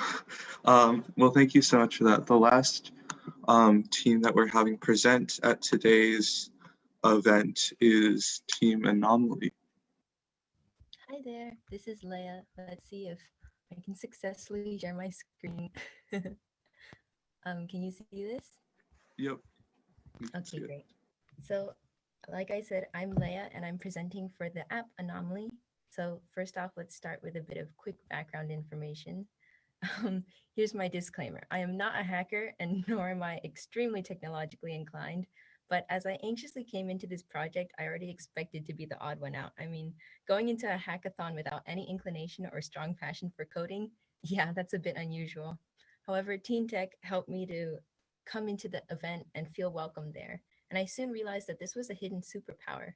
Having a unique perspective is often the key to problem solving. And I found that in my case, rather than coming in with a super technological and production-based mindset, I was able to actually take a closer look at the larger problem identified, racial justice, and truly reflect on it in order to empathize with our targeted audience. I suppose that the core principles of design thinking I have to thank for that empathy. But in other words, being the anomaly is the key to success. So let's jump into the work. By now, I'm sure that you've heard the same thing a million times. 2020 has been and still is whack. But one of the good things to come from this year so far is the spotlight that has been thrown onto issues of racial equality, specifically within America's criminal justice system. Further, I'm fairly sure that you've heard the names George Floyd and Breonna Taylor, and that you've heard of their stories. An officer, an act of unnecessary violence, an innocent woman, and of course you've heard of the many protests that have been sparked in result. Now take a moment and look through these names. Do you remember seeing any of them in the media? Can you even tell me what links all these names together? Chances are probably not. But believe it or not, this is just a small collection of some of the names of Black people who have been killed by police in America within the past few years. So how come we don't hear their stories? How have all of these narratives become lost? Ultimately, this comes down to a lack of awareness and the inability to sympathize with others who hold different perspectives. So after that long intro, I can finally begin to show you what Anomaly is and will be. Anomaly is the name of a new app that provides an immersive first-person experience for users. Essentially, you'll be able to navigate between different storybooks. Each one takes facts and incidents from real-life cases in the criminal justice system. Users will be able to engage in stories either as a defendant, the judge for the case, the convicted officer, and etc. At different parts of the storybook, you'll be presented with different options of how to proceed, just like the style of a choose-your-own-adventure book. For example, as a judge, will you allow the defendant to give a second statement? What will the convicted person's final sentence be? Will they be convicted at all? At the end of the storybook, you'll have crafted your own plot. And once you've finished, the app will provide you with a small synopsis of a similar real-life case and the outcomes of that incident. Each storybook will be able to be played unlimitedly. And each time you engage with the app, you'll have the option to choose a different perspective. Ultimately, users will be in the unique position to become a part of the American criminal justice system. So sounds cool and all, right? But why bother? Who cares? Well, first of all, Anomaly will be fun. Our app will be designed such that the user experience will be sleek and easy to navigate. People from all ages will be able to engage with it and enjoy the app. Secondly, Anomaly is novel and innovative. I mean, unless you're a lawyer, I guess when was the last time you were able to interact genuinely and intimately with our criminal justice system? And no, getting a speeding ticket doesn't quite count. I mean, heck, when was the last time you saw an app attempt to cover racial equity?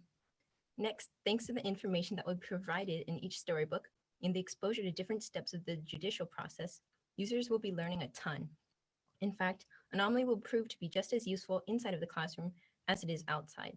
Teachers will be able to cover various cases within their classes in a way that will be much more fun and engaging than a passive textbook reading. Rather than spending so much time trying to compile information from various sources, users can get accurate information all in one place. One of the most exciting aspects of the app will be the discussion forums available after each story, which will be censored and secure. Users can connect to share opinions and learn from others. And finally, Anomaly hopes to be a safe outlet for users to get real information.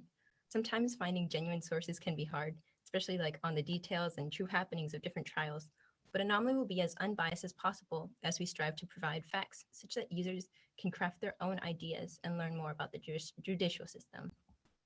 And finally, we have a quote from James Thurber. Let us not look back in anger or look forward in fear, but around in awareness. Thank you for listening to the app pitch for Anomaly, and that's all. Thank you.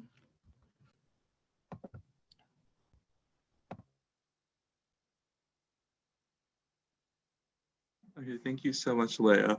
Now that we've gone through all of the civic hackathon pitches, feel free to message us at teentechsf@gmail.com. We have follow-up questions for the people who pitched today. Just because we are running short on time, we do want to get to our breakout workshops. And so the next breakout we're working with the Hour of Code, which is a global initiative to offer to you today 7 CS for Good breakout sessions. And I say 7, I should say 5 of them offered by TeenTechSF leadership.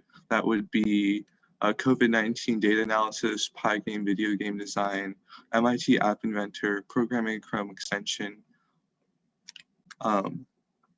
And then we also have a 3D printing demo from Curiosity Robotics and sewing masks, which is a demo being done by Masks for All CA. And those last 2 that I mentioned, we're working with those organizations as part of TeenTechSF's COVID-19 initiative. So we're going to open up the breakout rooms now, so you can go ahead and choose which room to go to. You should be able to choose your own room. Once again, the Curiosity Robotics 3D printing demo will be in the main room. So, and then you should see the names for the rest of the workshops. Give you about a minute to get situated.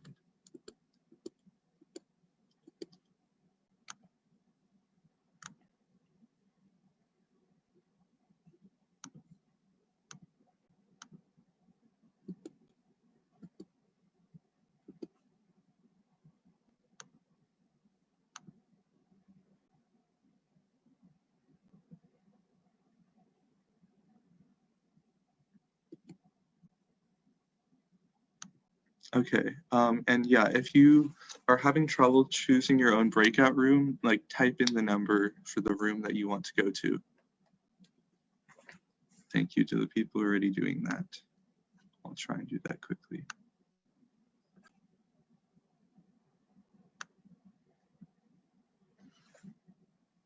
Oh, there's too many.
Give me 1 second before you get started. Sorry, curiosity. I know worries.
Okay, I think I got most people into their breakout rooms. Haven't been assigned yet. Just message me in the chat one more time. I do want to hand it off to Curiosity Robotics so they can begin their workshop.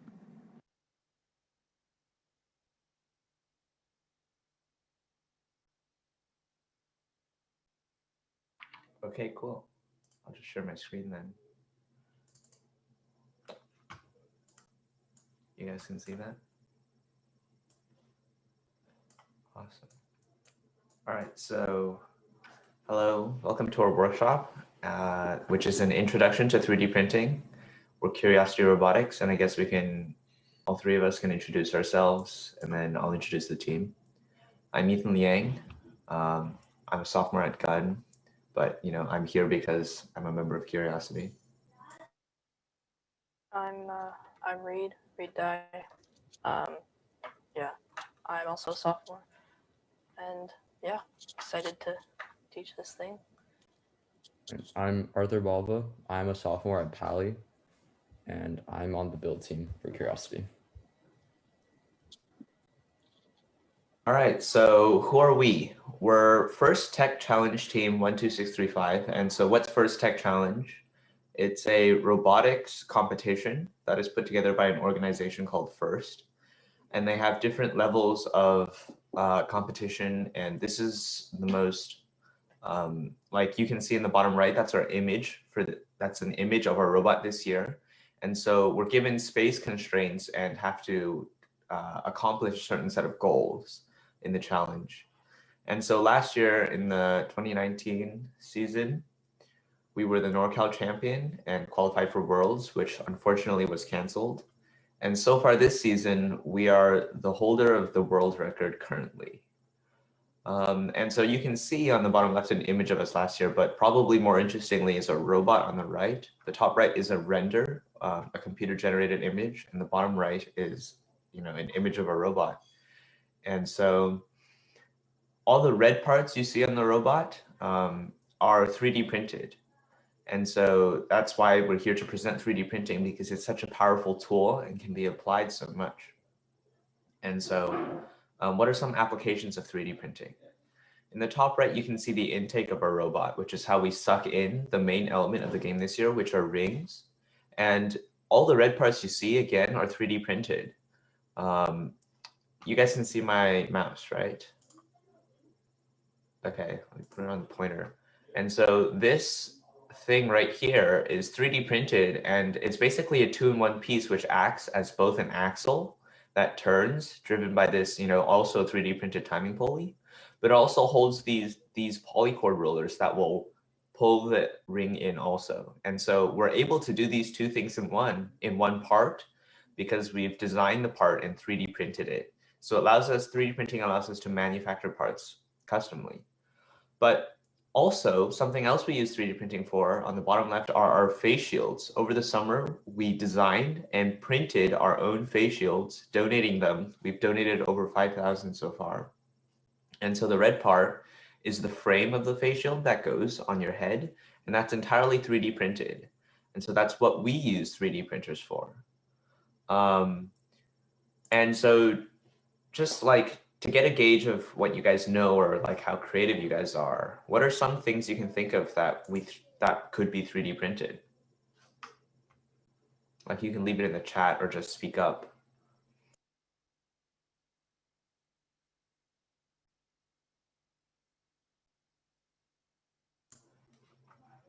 All right. Well, so it's important to know that 3D printing is custom manufacturing, meaning you can make basically anything out of it. And so if you wanted like a chess set, you could print that at home. And so that's really the power of 3D printing. If you guys have any questions along the presentation, feel free to ask them. And I guess we'll just keep going for now. So the first 3D printer ever was made in 1983, which is like a long time ago, but it wasn't really until 2010 that 3D printing became popular and widely available. And you know, that's kind of weird, right? If it was possible to do back then, why didn't we popularize it? Why didn't we start using it? Because it had all these nice benefits. Does anyone have any ideas why this technology wasn't brought to the forefront of manufacturing till recently? Again, use the chat or say something. I see cost. It's interesting. Yeah, I'm seeing a lot of cost, which is definitely true. Advancements in motor technology have really helped. But really the biggest thing was the open source movement.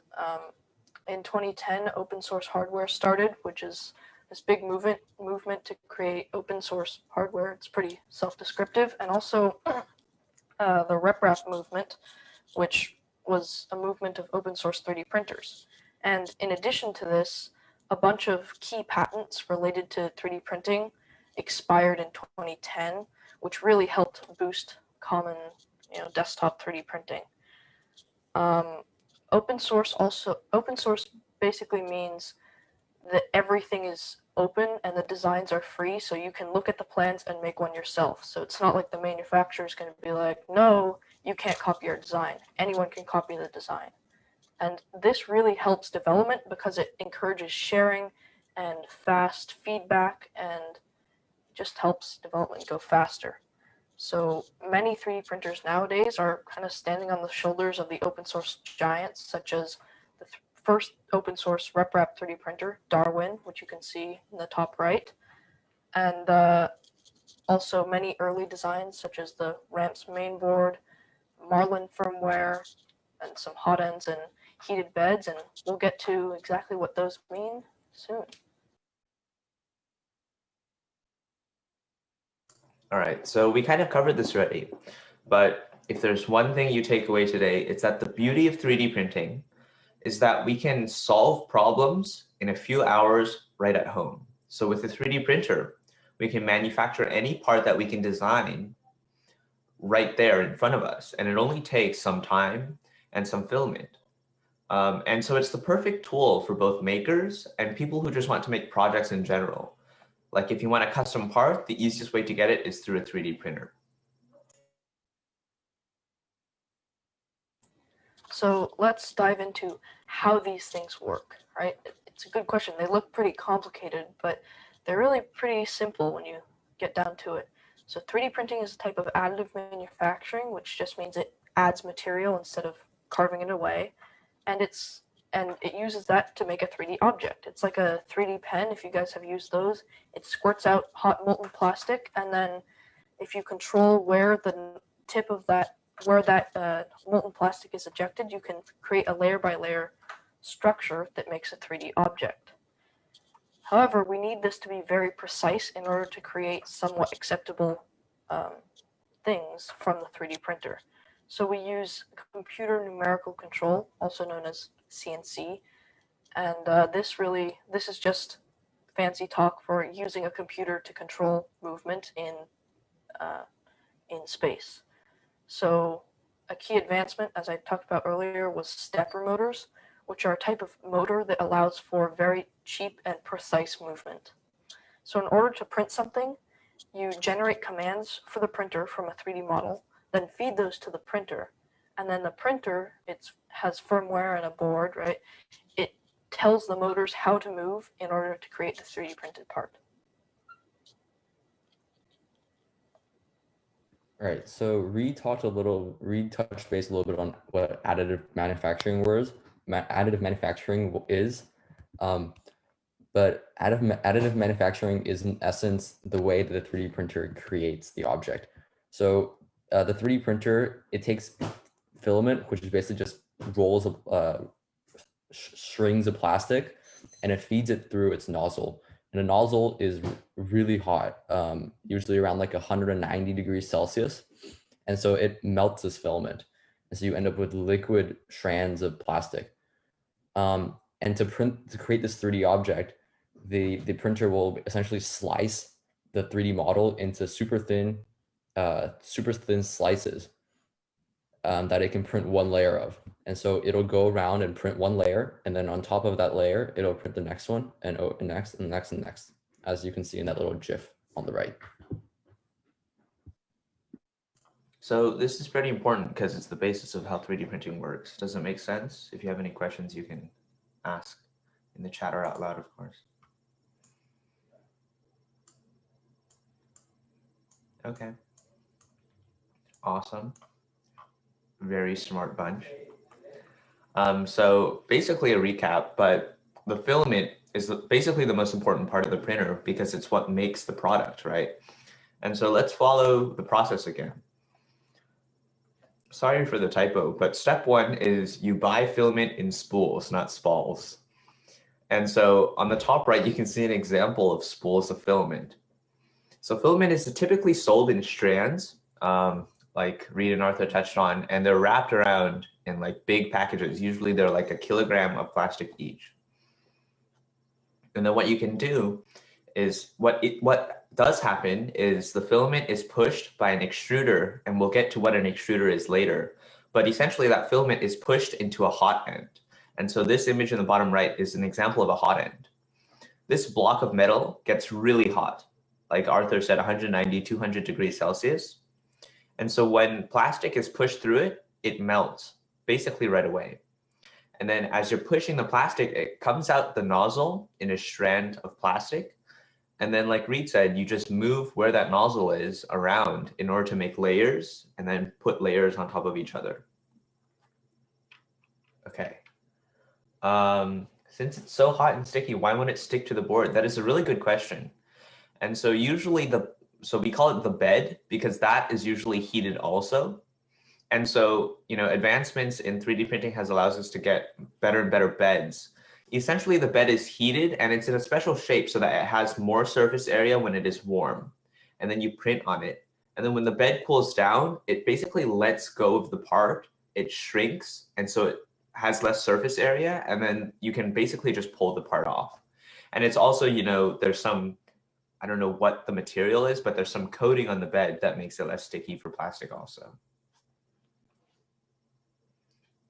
Yep. I believe the plastic is called PEI.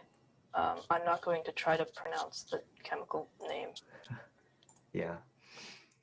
Yeah, but so the plastic is hot and sticky when it's melted, but after you put it down, the idea is that it cools and hardens to form a solid in place.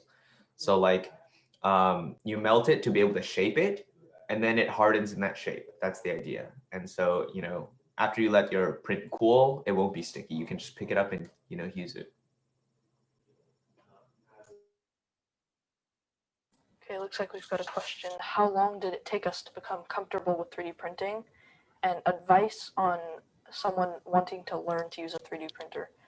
So for this, we will get into this later a little bit, but mostly just advice would be spend time with it. try stuff out. You're going to have a bunch of failed prints, but that's okay. You know, these machines are not super reliable. If you want to learn one, there's lots of tutorials online, especially YouTube, but just get one and get your hands dirty, because, yeah. So now we know that we have to put the plastic down in a very precise spot, right? But how do you control movement of a print head to somewhere in three-dimensional space, you know? There's several solutions to this problem. The most common is the Cartesian motion system, which you can see in the top right, and just the images in the top. And in this system, there are 3 axes, which are they're just linear movement, and they can each be controlled by a motor. Now, 3D space can be described with 3 numbers, x, y, and z, right? So we have 1 linear axis for each number. By positioning each axis at the right distance or position, we can set the print head to a specific point in space. This is pretty much the simplest motion system to think about and to compute, and it's also the most common. However, it's not mechanically optimal. This is because there are so-called flying motors, or motors that have to move when the print head moves, and motors have a lot of mass, so that's a lot of inertia that we're going to have to move around, so that's less than ideal. And then also the bed has to move as well, right? You can see in the top left, the bed is moving as the y-axis, and that's really heavy, so that'll make your print slow down. Also, when the print head moves, it only harnesses the power of 1 stepper motor at a time, so that's less powerful. These problems are solved in other motion systems, such as Core XY and Delta. Core XY is like Cartesian, and it looks similar, but the bed only moves up and down, and the print head moves in X and Y directions. The motors are able to be kept still using some really complicated but clever belt paths. But another solution is delta kinematics, and the delta is very different. They're mechanically the simplest to build, although they're really hard to think about and even harder to figure out how to move correctly with software. So there's a GIF in the bottom right you can see. So all 3 motors work together to move the carriage, the center part. It's also called the effector in a delta machine, and neither the bed nor the motors move. This allows deltas to print much faster than Cartesians while maintaining accuracy. They're also good for printing tall things because the bed doesn't move, right? As you were saying, like the plastic does actually stick to the bed, so it's hot and sticky when it comes out and it sticks to the bed, and you want it to stick really well so it doesn't like fall over. But then when it cools down, it should release. However, this motion system isn't perfect either. It requires more computing. There's lots of square roots, and that's hard for computers and it's hard to figure out, like, oh, if I want to move the print head to this position, where do I put all 3 of the motors, right? That looks just really complicated. So you need a more powerful computer to run it, and they also have to be built really precisely to be accurate at all. They also waste lots of vertical space because of the arms. So as you can see, there's a bunch of different ways to get the print head to move around to the exact place needed to print an object.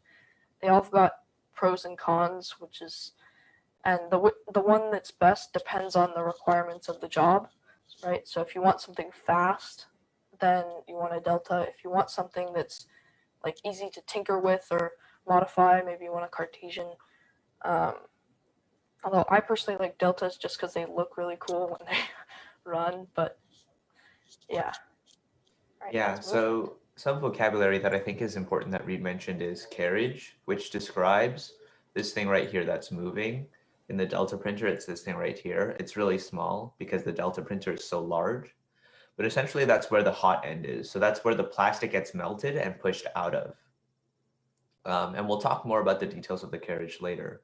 But essentially, that's what we're talking about that has to move, right? And yeah, I definitely agree that Delta looks cool, but obviously requires more computing. It's harder to visualize than the Cartesian printer. Any questions here? Awesome.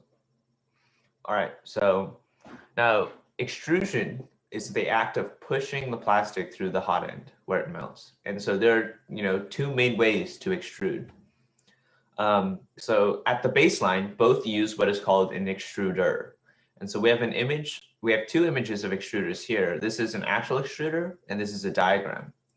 If you look at the actual extruder, there's this, gear. There's this thing that looks like a gear here, and it rotates. This is a stepper motor, and it rotates this gear. And essentially, the filament goes through, one end, and it goes out the other. And this gear has teeth in it, and it pushes the filament by rotating. You can kind of see the diagram here. The green thing is the filament, and the gear rotates to push the filament. Hopefully that makes sense. And so there are two different extrusion systems. One is called Bowden, and one is called direct drive. And so the difference between the two is where this extruder is. So if you look at this top right image, it'll show you exactly the difference. So in a direct drive system, in the left where my mouse is, the extruder is directly above the hot end in the carriage. But in a Bowden extrusion system, the extruder is separate from the carriage. And so if you look at this printer, the Anycubic printer, the filament goes through here to the extruder. This box right here is the extruder, which is pushed through a tube called a Bowden tube to where the hot end is. But in this printer, there's no such thing. This is a filament sensor to see if there's filament existing or not. But what pushes the filament is actually on the carriage itself. So the plastic is pushed directly into the hot end here. So, why would we use a Bowden system? Why would we prefer pushing it from further away? And so the reason to doing that is that this whole chunk is offset. This extruder is actually quite heavy. And when we put it separate from the carriage can move more nimbly. It's also less heavy, so there's less inertia causing vibrations. So generally prints are cleaner. But the benefit of direct drive is that there's no distance between the thing pushing the filament and where the filament is getting melted. So there's no play. And sometimes this long tube, the filament can get stuck inside of it, which also presents a problem. So you get more responsive because it's right there. You're pushing directly to where you want the filament to be. It's more responsive. There's less play. So that's the benefit of direct drive. But again, Bowden allows for less weight on the carriage. And so how you choose depends on experience and personal preference mostly, and your application. So are there any questions on this slide? All right, I think we're almost, we're pretty far along the explanation process. So which one is more common? That's a very good question. Well, it depends. It depends what market of printers you're looking at. More often, like cheaper printers you'll get all have Bowden systems just because they're cheaper and you don't need to have as rigid of a machine to handle, because you don't need to handle that extra weight. But more expensive machines can also have Bowden systems. Like the first kind of pioneer of the Bowden drive system was a very high-end machine called an Ultimaker, and that prints very well too. So they're kind of both very prolific, and it depends, basically. That's kind of the answer. It depends.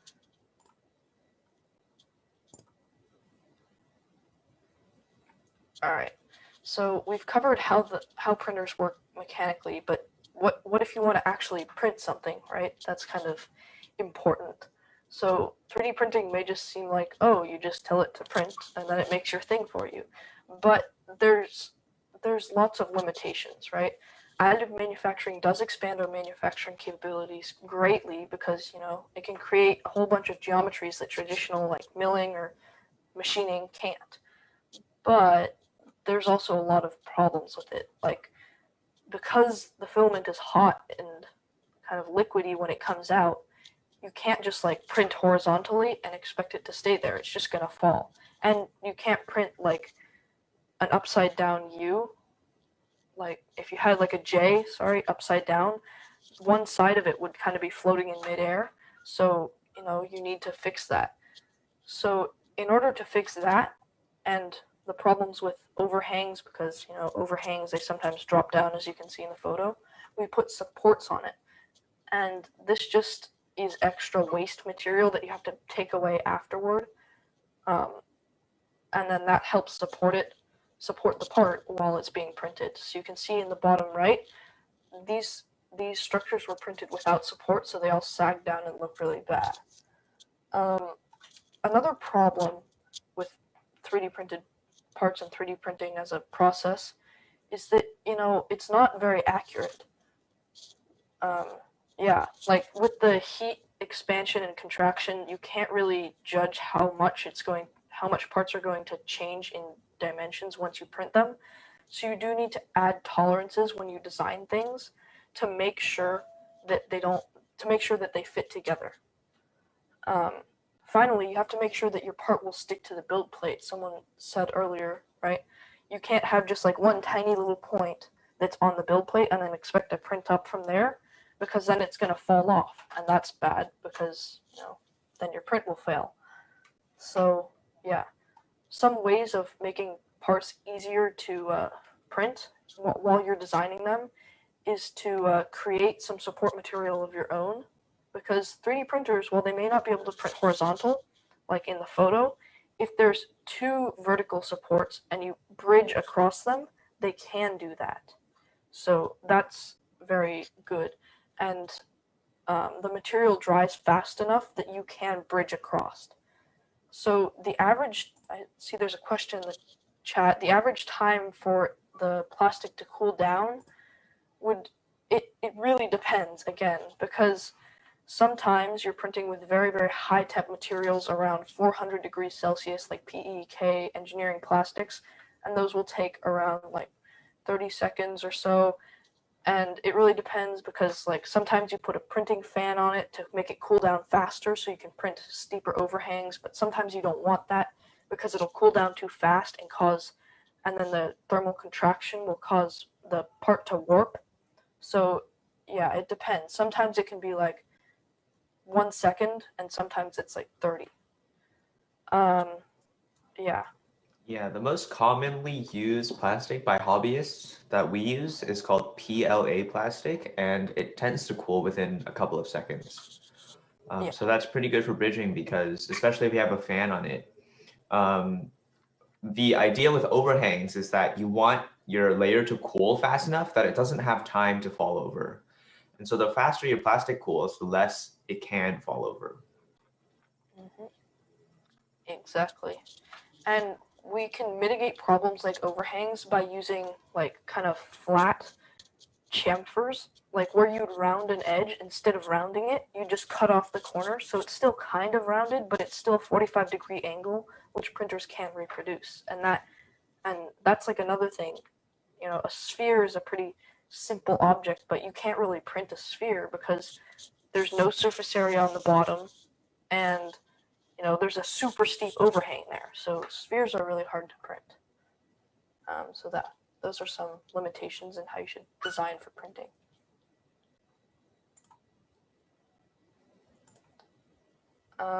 Okay, so once you've designed your part and you're confident that you can actually print it, you have to export the model into a program called a slicer.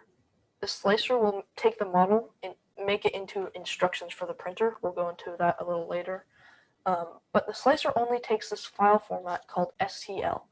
And this might sound like it's not very important, like you just convert it, but it is, right? Because an STL is a file format that's the model, but only in triangles. So you can see the left would be like how you'd see it in your CAD program, and the right image would be the STL file. So does anyone have any ideas on why we might want to segment it into all these little flat triangles?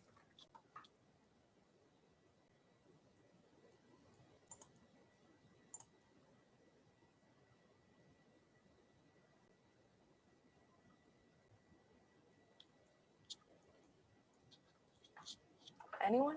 You can even just talk.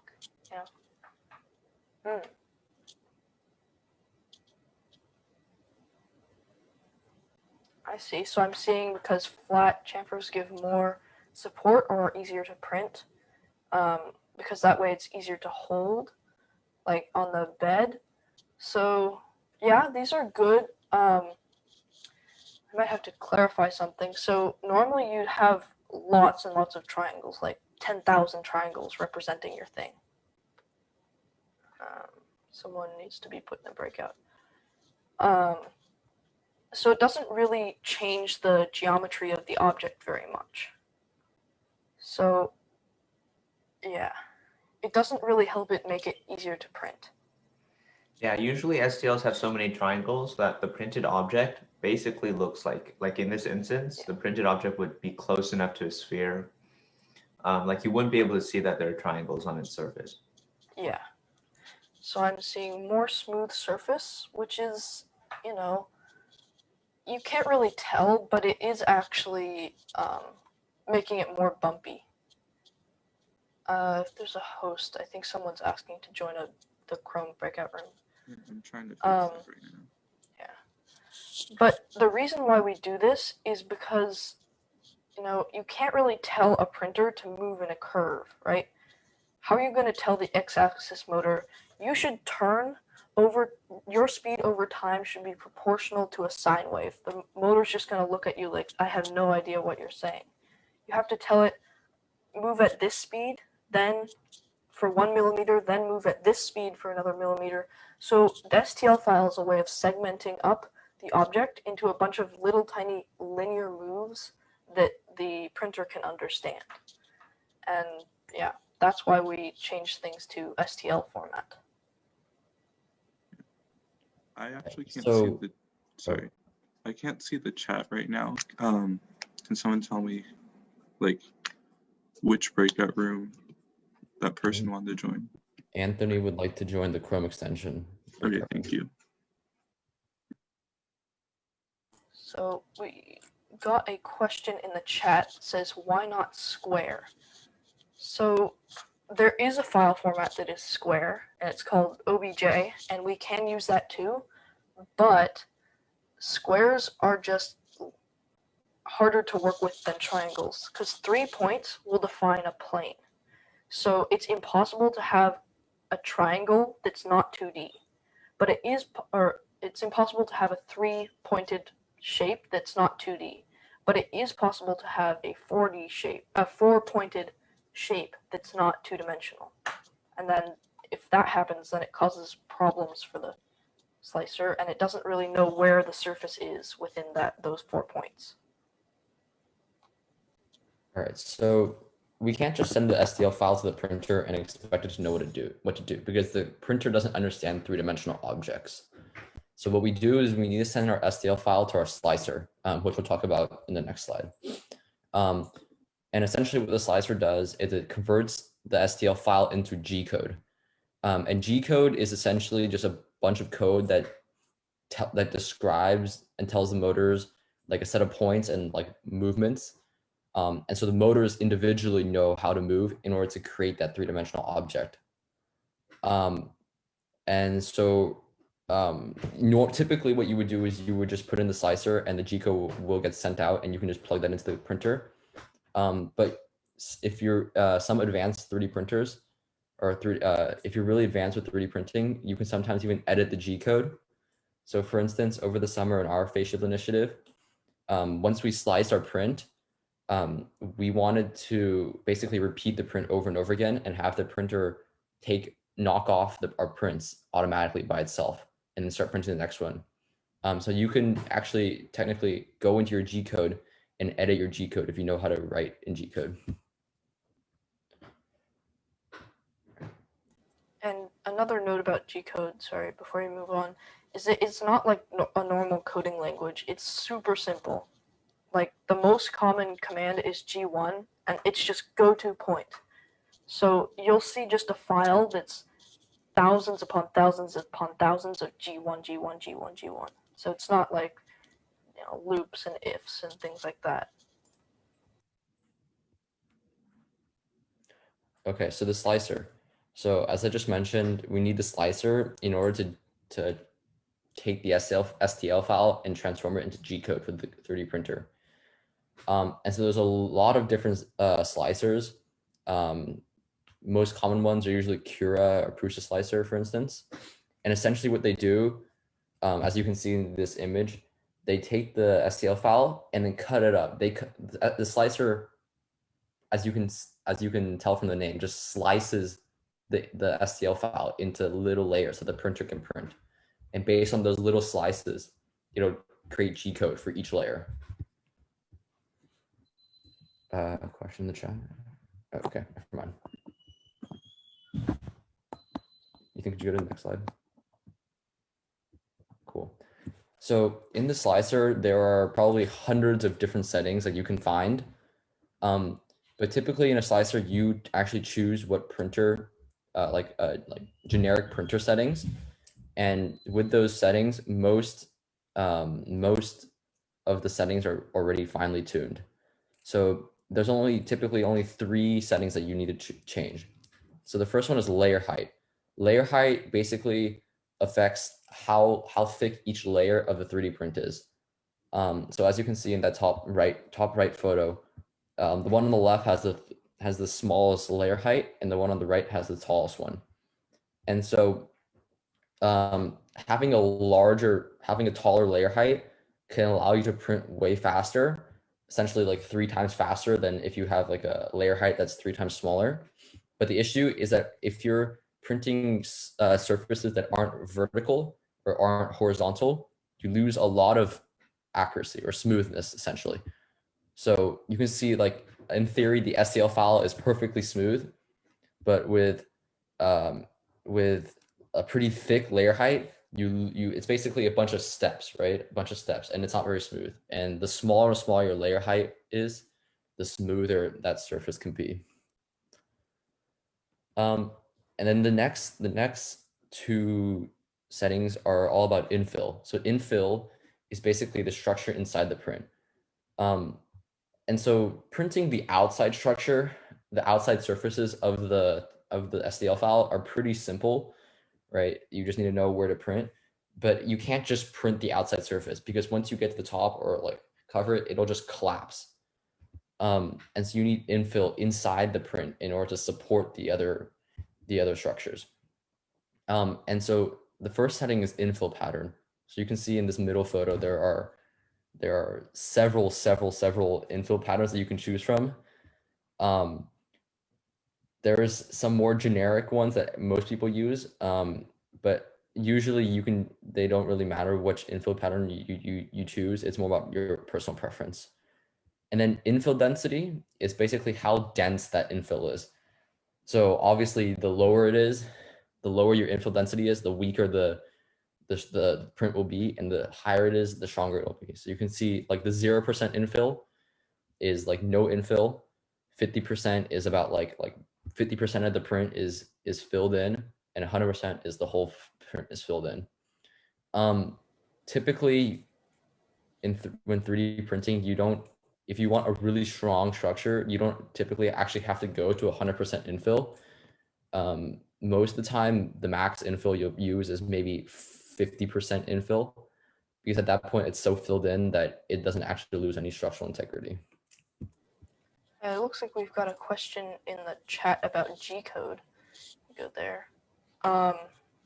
So the question is G-code written or used on SolidWorks, and does it work on every CAD software?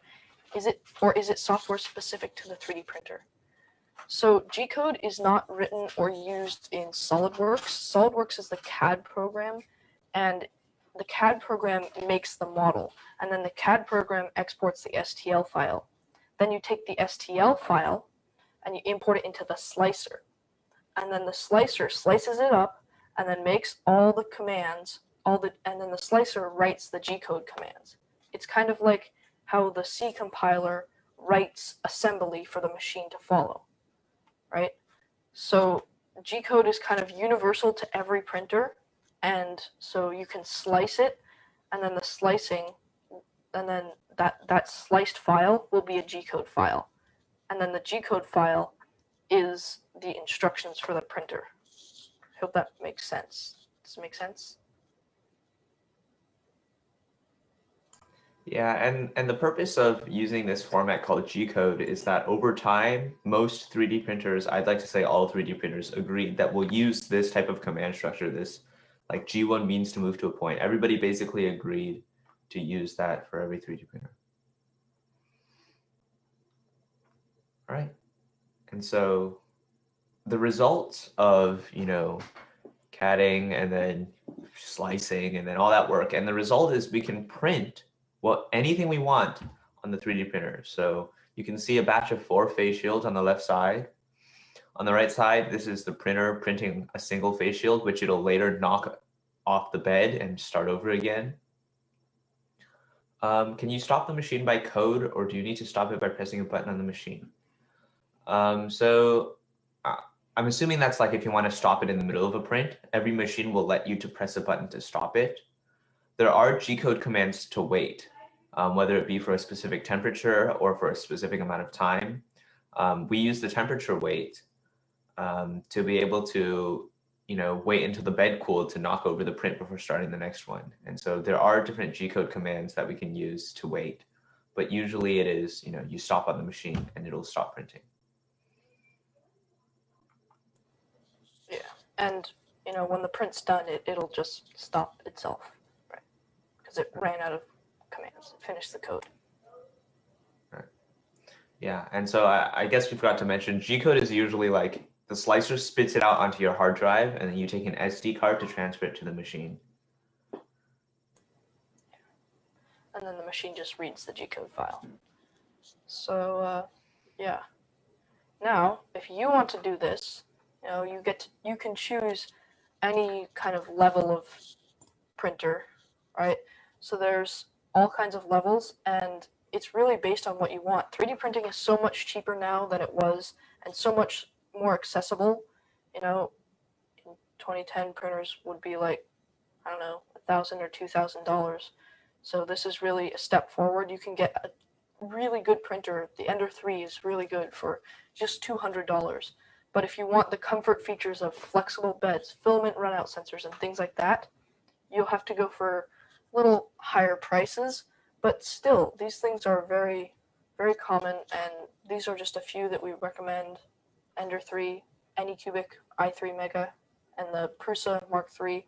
This one, you'll notice, is a lot more expensive, but it is definitely higher quality and higher, it's just a better user experience. If you want to get into printing as a hobby and you want to modify your printer and make it, kind of the best, most upgraded thing possible, then you might want to get the Ender. But if you just want to use it as a tool for your creativity, then you should probably get a Prusa. And looks like we've got a question about if the plastic in the machine, or does the plastic come with the machine, or do you have to buy it yourself? I think that's the question. So some nicer machines like the Prusa do come with one roll of filament, so one probably kilogram. But after you use that up, you do have to buy it, and filament is around $20 to $25 per kilogram. So that's one of the reasons why we don't print with 100% infill, because that's expensive. If you print with 20% infill, things are still quite cheap and strong. So yeah, you can sometimes get it. A kilogram of filament is actually a lot. For a robotics season, I don't think we burn through a kilogram per year. But if you're going to be mass producing, like we were making face shields, hundreds per day, 120 per day, sorry. And so that meant we had to burn through spools and spools of filament. If your printer is running 24/7, you would use a lot of plastic. But for a hobby, you could print an entire chess set and would use less than a 20th of a spool of, so. Yeah. All right, so I've put Ender, Anycubic, Prusa in the chat. Prusa is the most expensive because it has all these features. Basically, you plug it in and it works. You don't have to tune it. The Anycubic has features like filament detection. We got quite a couple of these. I personally enjoy using them. Maybe it's just because I was introduced to them. That's my 3D printing introduction. But they, it's cheaper, so you'll have to work with it more hands-on to fix it sometimes. And so the cheaper you get, the more you'll probably end up having to fix it by yourself. Yeah, and this does bring up an important point. 3D printers are not yet at the point where it's kind of plug and play is assumed. You know, they're going to break. You're going to have failed prints. And the more you spend, the less of a chance there will be, generally, that might happen. But it's probably still going to happen because this is a new technology. I mean, we've only been seriously developing it for the past 10 years, which is, you know, nothing in the scope of development of things like light bulbs and cars. Yeah. So, got a question. How do you connect the machine to your computer? Is there going to be a line thing? So you can run printers in two ways, connected to your computer and from an SD card. So if you connect to your computer, then your computer sends G-code over a USB cable to the printer, and that works great. And the other way is you can put the G-code file on an SD card, put the SD card into the 3D printer, and then have it just read the G-code from the SD card. And that's what we've been using for our robotics team.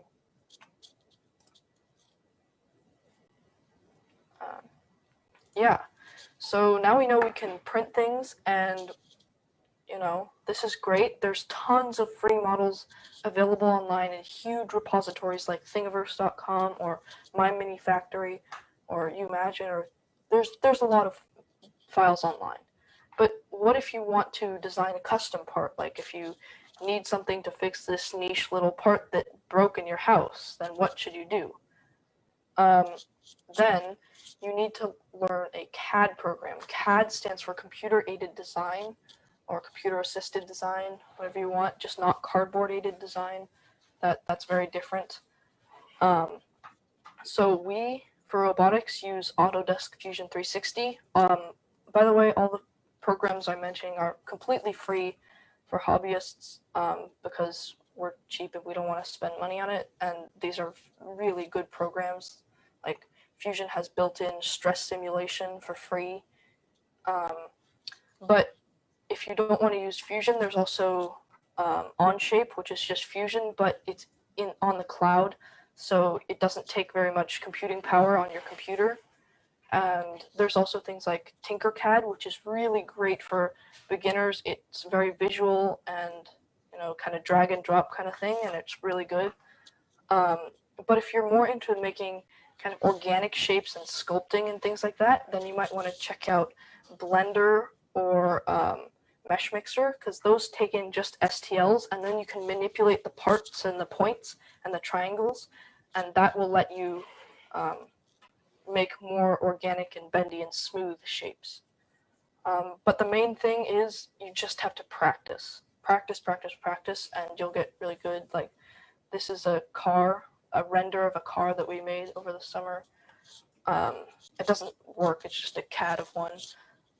Also, if you're a big like hardcore programmer, I mean, I guess if you're here, you might be, you could check out OpenSCAD, which is kind of a code-based CAD program that might be more familiar to you, but for most people, I'd tend towards like Fusion or Onshape. So.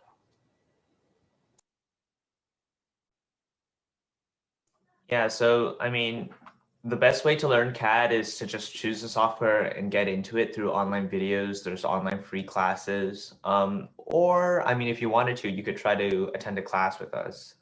So Reed mentioned that we did the cars, and that's from a class. Like obviously through the season we CAD more serious things, but this was just like messing around in our class. We were able to learn how to render, how to CAD. And so personally, this is really doable if you just learn online. But I think we are going to put together some summer classes if you're interested from learning from us specifically. And so the workflow to learn CAD is to choose a software, to learn, to practice, and then to create. And while you're practicing and creating, you'll be like, oh, how do I do this? Well, then you can just go Google it, and then you learn how to do it. And so in that way, you get more and more experienced. All right. Right, and that's the end of our presentation. If we've got some more time, we might want to do a demo of just the whole workflow of printing. Do we have time? Yep. We'll give you about 5 minutes. Okay, I can do this. Speed run. Speed run. Do you have Okay. Fusion open? If not, I do have Fusion open. Okay, I got awesome. All right, I'll stop sharing my screen. So we'll show you, converting from a part in Fusion and then exporting it as an STL and then putting it in a slicer.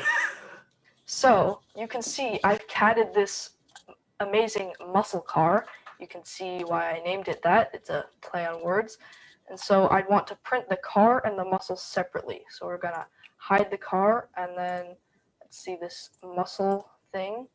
We're going to take this component, right? That's this whole thing. And go to the body. You can see this. It's a mesh body. And let's see, show it. Uh-oh, that one's really small. Okay, we're not going to be printing the muscle. You can see there's lots of problems with this. And yeah, there's always problems. Should we print? What do you guys want to print? Just print the car without the muscle. This one? Okay, print this one. Let's see, we have to find body. Oh, wait. Aha, I found the muscle. Okay, okay. I'm going to save it as an STL. And what this does is it converts it to an STL just like before. And here I've selected that it's going to send it to my slicer app called Prusa Slicer. So I'm going to click OK. And this is a great model. I chose this muscle model because it has it's nice geometry and it's going to be hard to print, right? Like, how do you find a flat space on it? So here's Prusa Slicer. You can see we've imported this and we're going to want to put the flat part down so we can orient it down on the bed. And you'll notice, how is it going to print that, right? That's printing in midair. So we need to turn on supports. So it's going to, so this is what, you'll see that popped up. That's the reason that this Prusa Slicer is so good. It was made by Prusa, but it's still open source like I talked about earlier, so anyone can improve on it. And that's how we get these nice features, like it reminds you, oh, you should turn on this feature if you're going to use support. So that's what I just did. And I'm doing it on, let's see, ultra detail. See another one. And you'll see that this is just the layer height. So that means that it's going to be really fine and it's going to look really smooth. I've set it to PLA, which is the plastic that Ethan was talking about that's really common. And this is my printer profile. You see the infill is 20%, which is really plenty. I'll go to the layer view. You can see that there's support material here. It's supporting it where it needs it. And you'll see all the layers and there's the infill inside. And that's how the printer's going to print. So now we're going to export this G code. Actually, yeah, export this G code. I'll send it to this file. I'm going to rename it. There. And then we can go to, so I just exported it, and I've got this software on a Raspberry Pi called Octoprint, and it's running this server, and it's going to stream, and it's just working like a normal computer. It's going to stream G-code through the USB, like I talked about earlier, to the printer. So I can upload a file and go to 3D printing, print files, and you'll see the file that we just exported. We can upload it. And while that's uploading, let's look at this. Let's open it with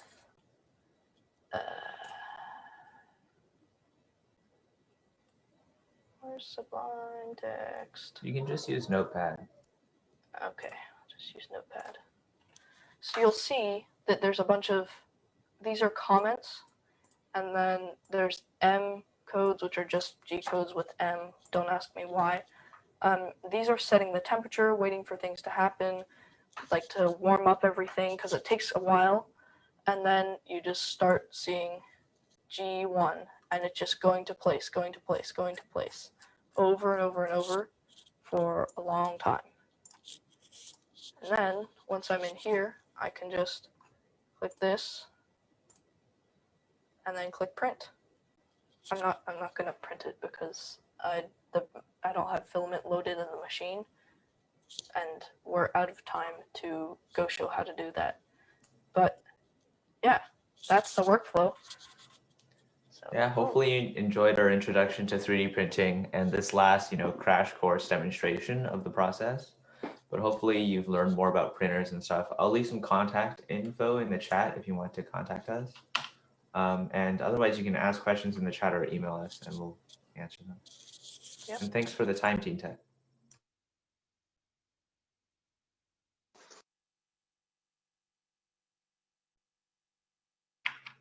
Is Brian trying to speak to us? Or? Okay, I asked if you could hear me, so I got an answer to that question. Thank you. So we're just waiting for everyone to come back from the breakout workshops, and then we'll close off the event.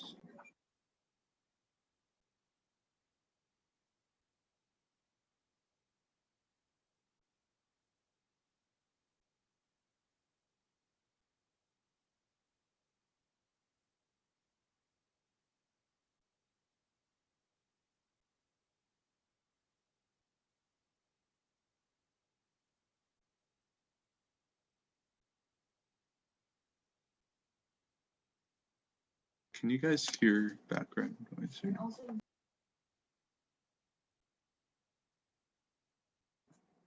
Okay, can you guys still hear me? Okay. Yeah.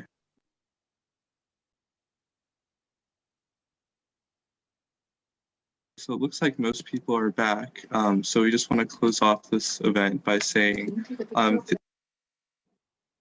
thank you to everyone who came to this year's TeenTechSF Global Youth Summit. Usually we do it in person, but obviously we did it online this year. And we got hundreds of people to join the Zoom or watch on Facebook. So now I want to take this time to recognize our sponsors and partners and mentors who are here to support us. We also have many more. We'd like to thank all of our speakers who came today from all around the world, and the people who came to teach breakout workshops. Thanks for having us, Brian. Of course. Thank you.